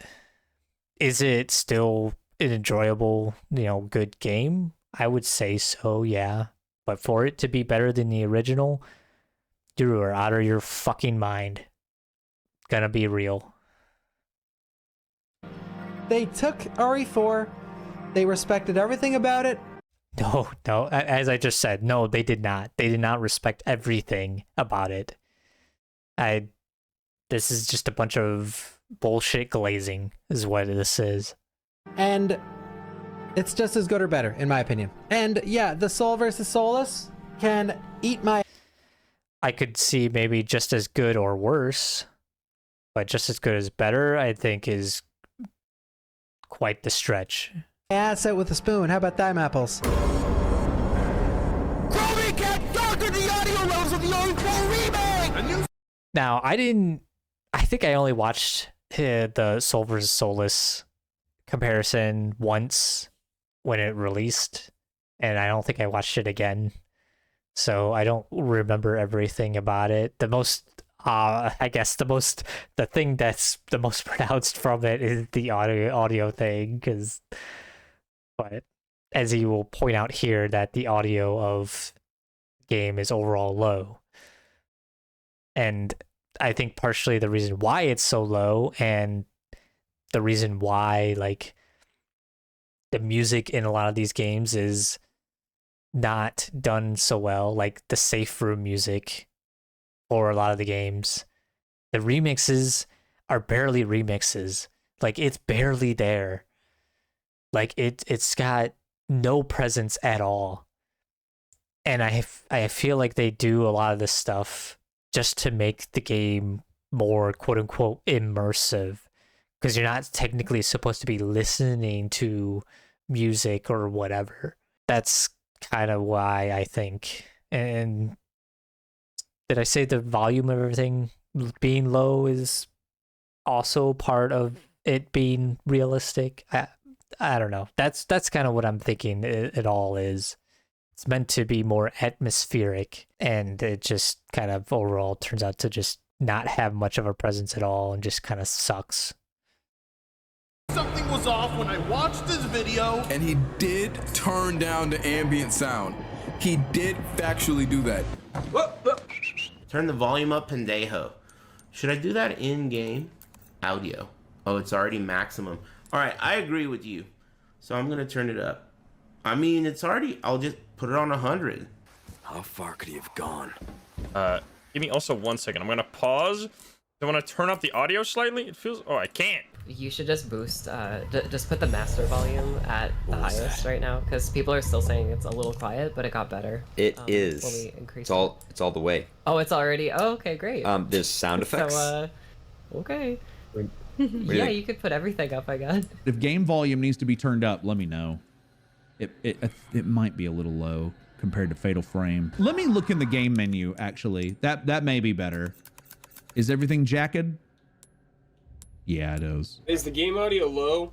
Game audio's low? Is it? I saw one person write it, so I want to see if the rest of the chat. We've been adjusting it. What about the audio? Some people are saying it sounds good. Some people are saying it's low. Slightly low. Volume's a little low. Well, it's all the way up. How's the volume? I feel like the game's a little quiet. Audio's kind of quiet.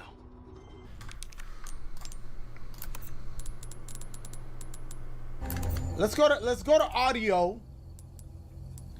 Okay, game volume too low. Got it. It's a bit quiet. Game's a little low.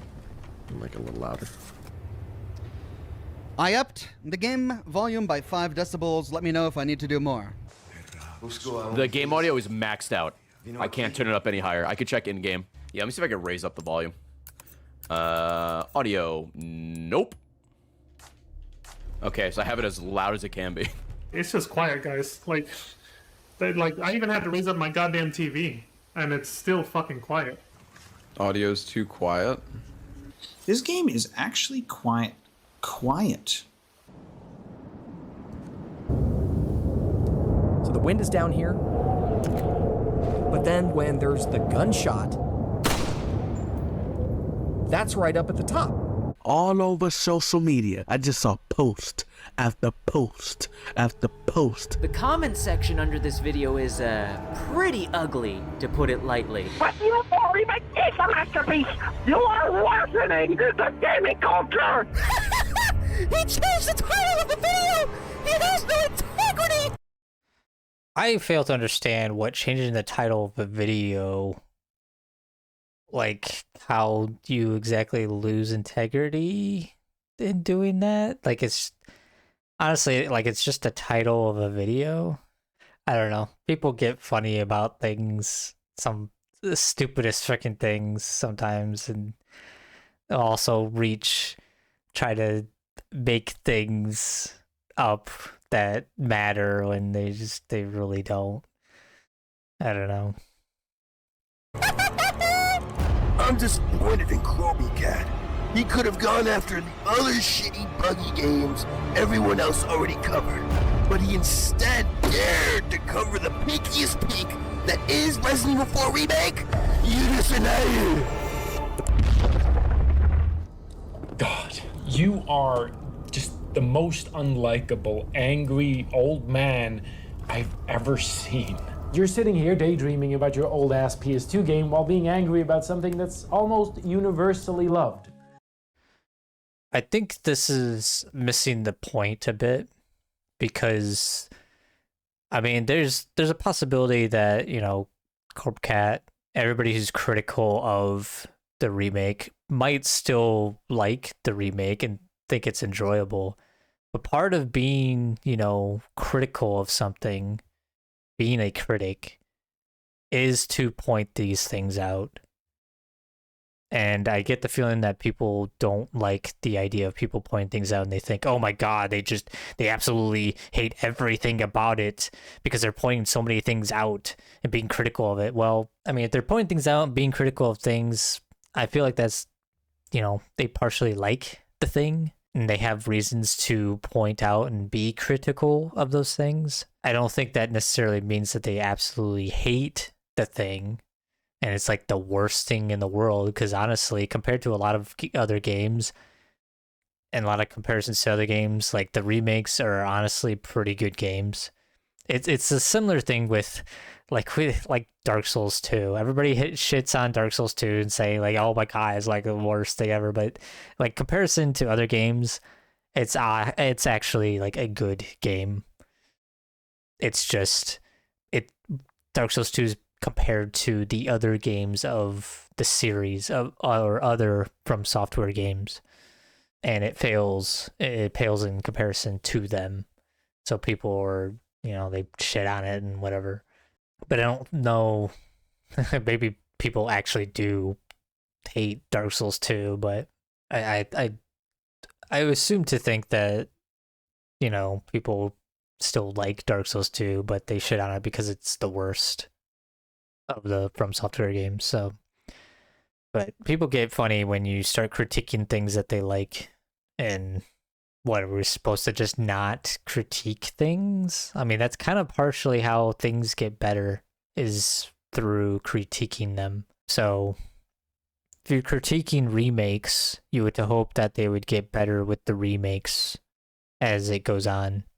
If you compare with how the games were remade, you know, Resident Evil 2 versus Resident Evil 4 remakes, like which one did it better? Kind of what I'm now curious to know. So which game as a remake did it better?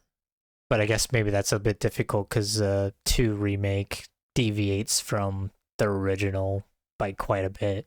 I mean, just simply the camera perspective change, it's pretty significant. So a lot of people really like remakes, not because they're that interested in the artistic discussion of it all, but because it becomes a social event, a social experience.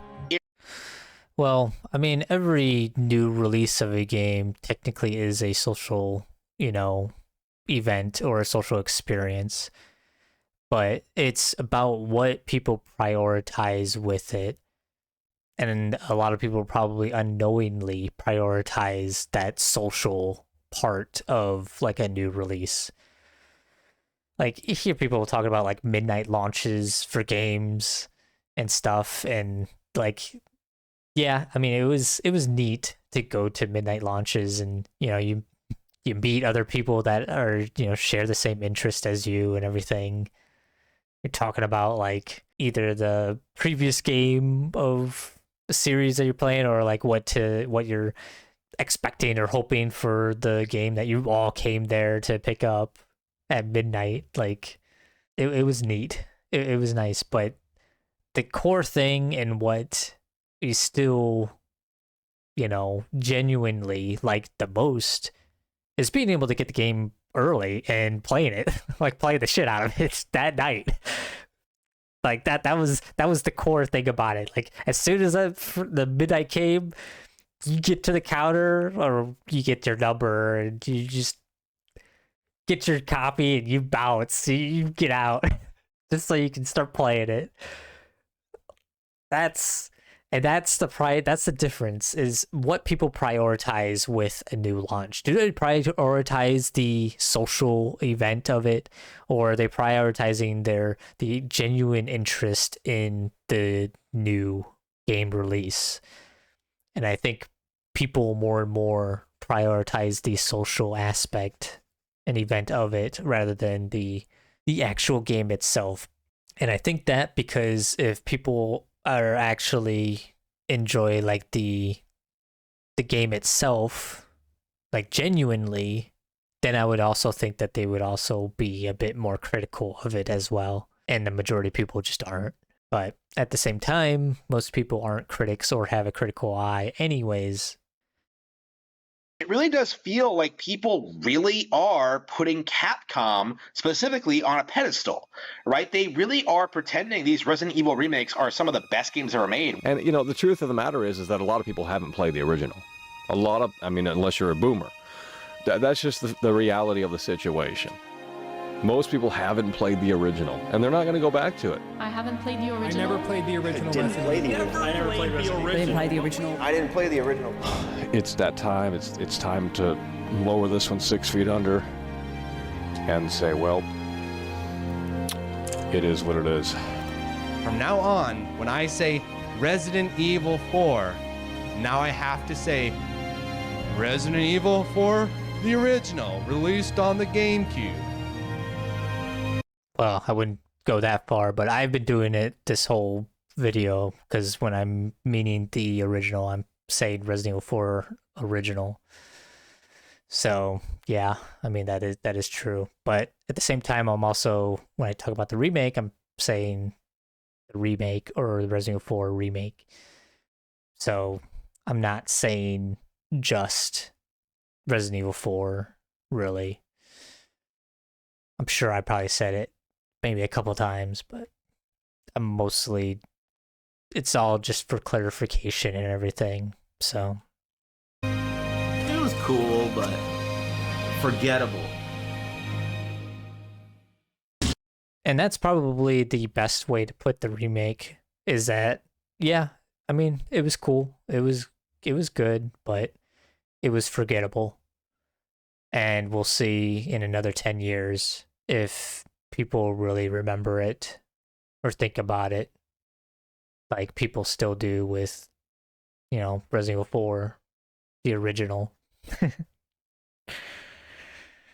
I think that's the best way to describe the remake. It's good, it's fine, but it's forgettable. Game of the year.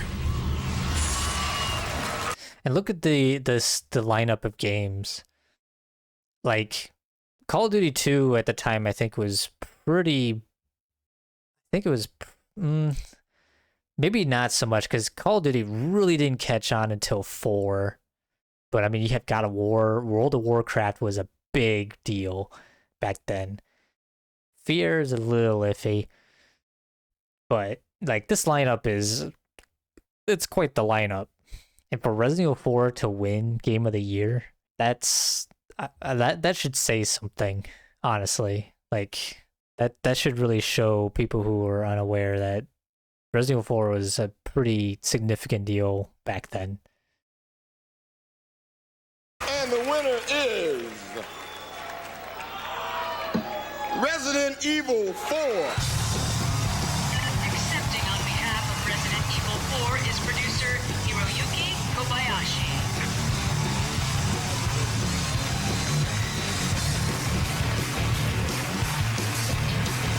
Congratulations.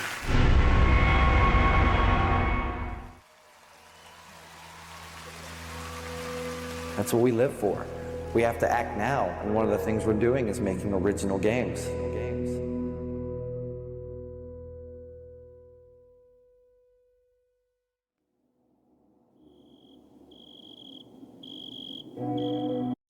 Making original games and being genuine about it.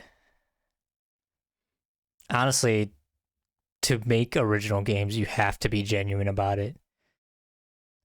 I mean, you can't make something creative and original if you're not having a genuine interest in it. I suppose you could, but it's probably not going to be very good. And that's sort of what a lot of the remakes are. They're not original. They're remakes. And yeah, sure, Remake 2, it deviates enough from the original to kind of stand on its own. And I not just like Remake 4, I do think is a good game, but the remake for 4, I mean, I don't know if I will even play through it again. I'm gonna be honest. Like Resident Evil 2 Remake, I have a little bit more reason to play through it, and that's partially what makes a remake stand on its own. Like I can go back and I can play the original Resident Evil 2, and then I can play the remake Resident Evil 2, and they're just two relatively like different games. While the remake for Resident Evil 4 is kind of similar to the original, and just like what it was said earlier in the video, like the original, like Resident Evil 4 didn't really need to be remade. They couldn't deviate enough from the original for the remake to stand on its own, and it just does so many things worse than the original. It's not a whole lot that the remake does better. Anyways,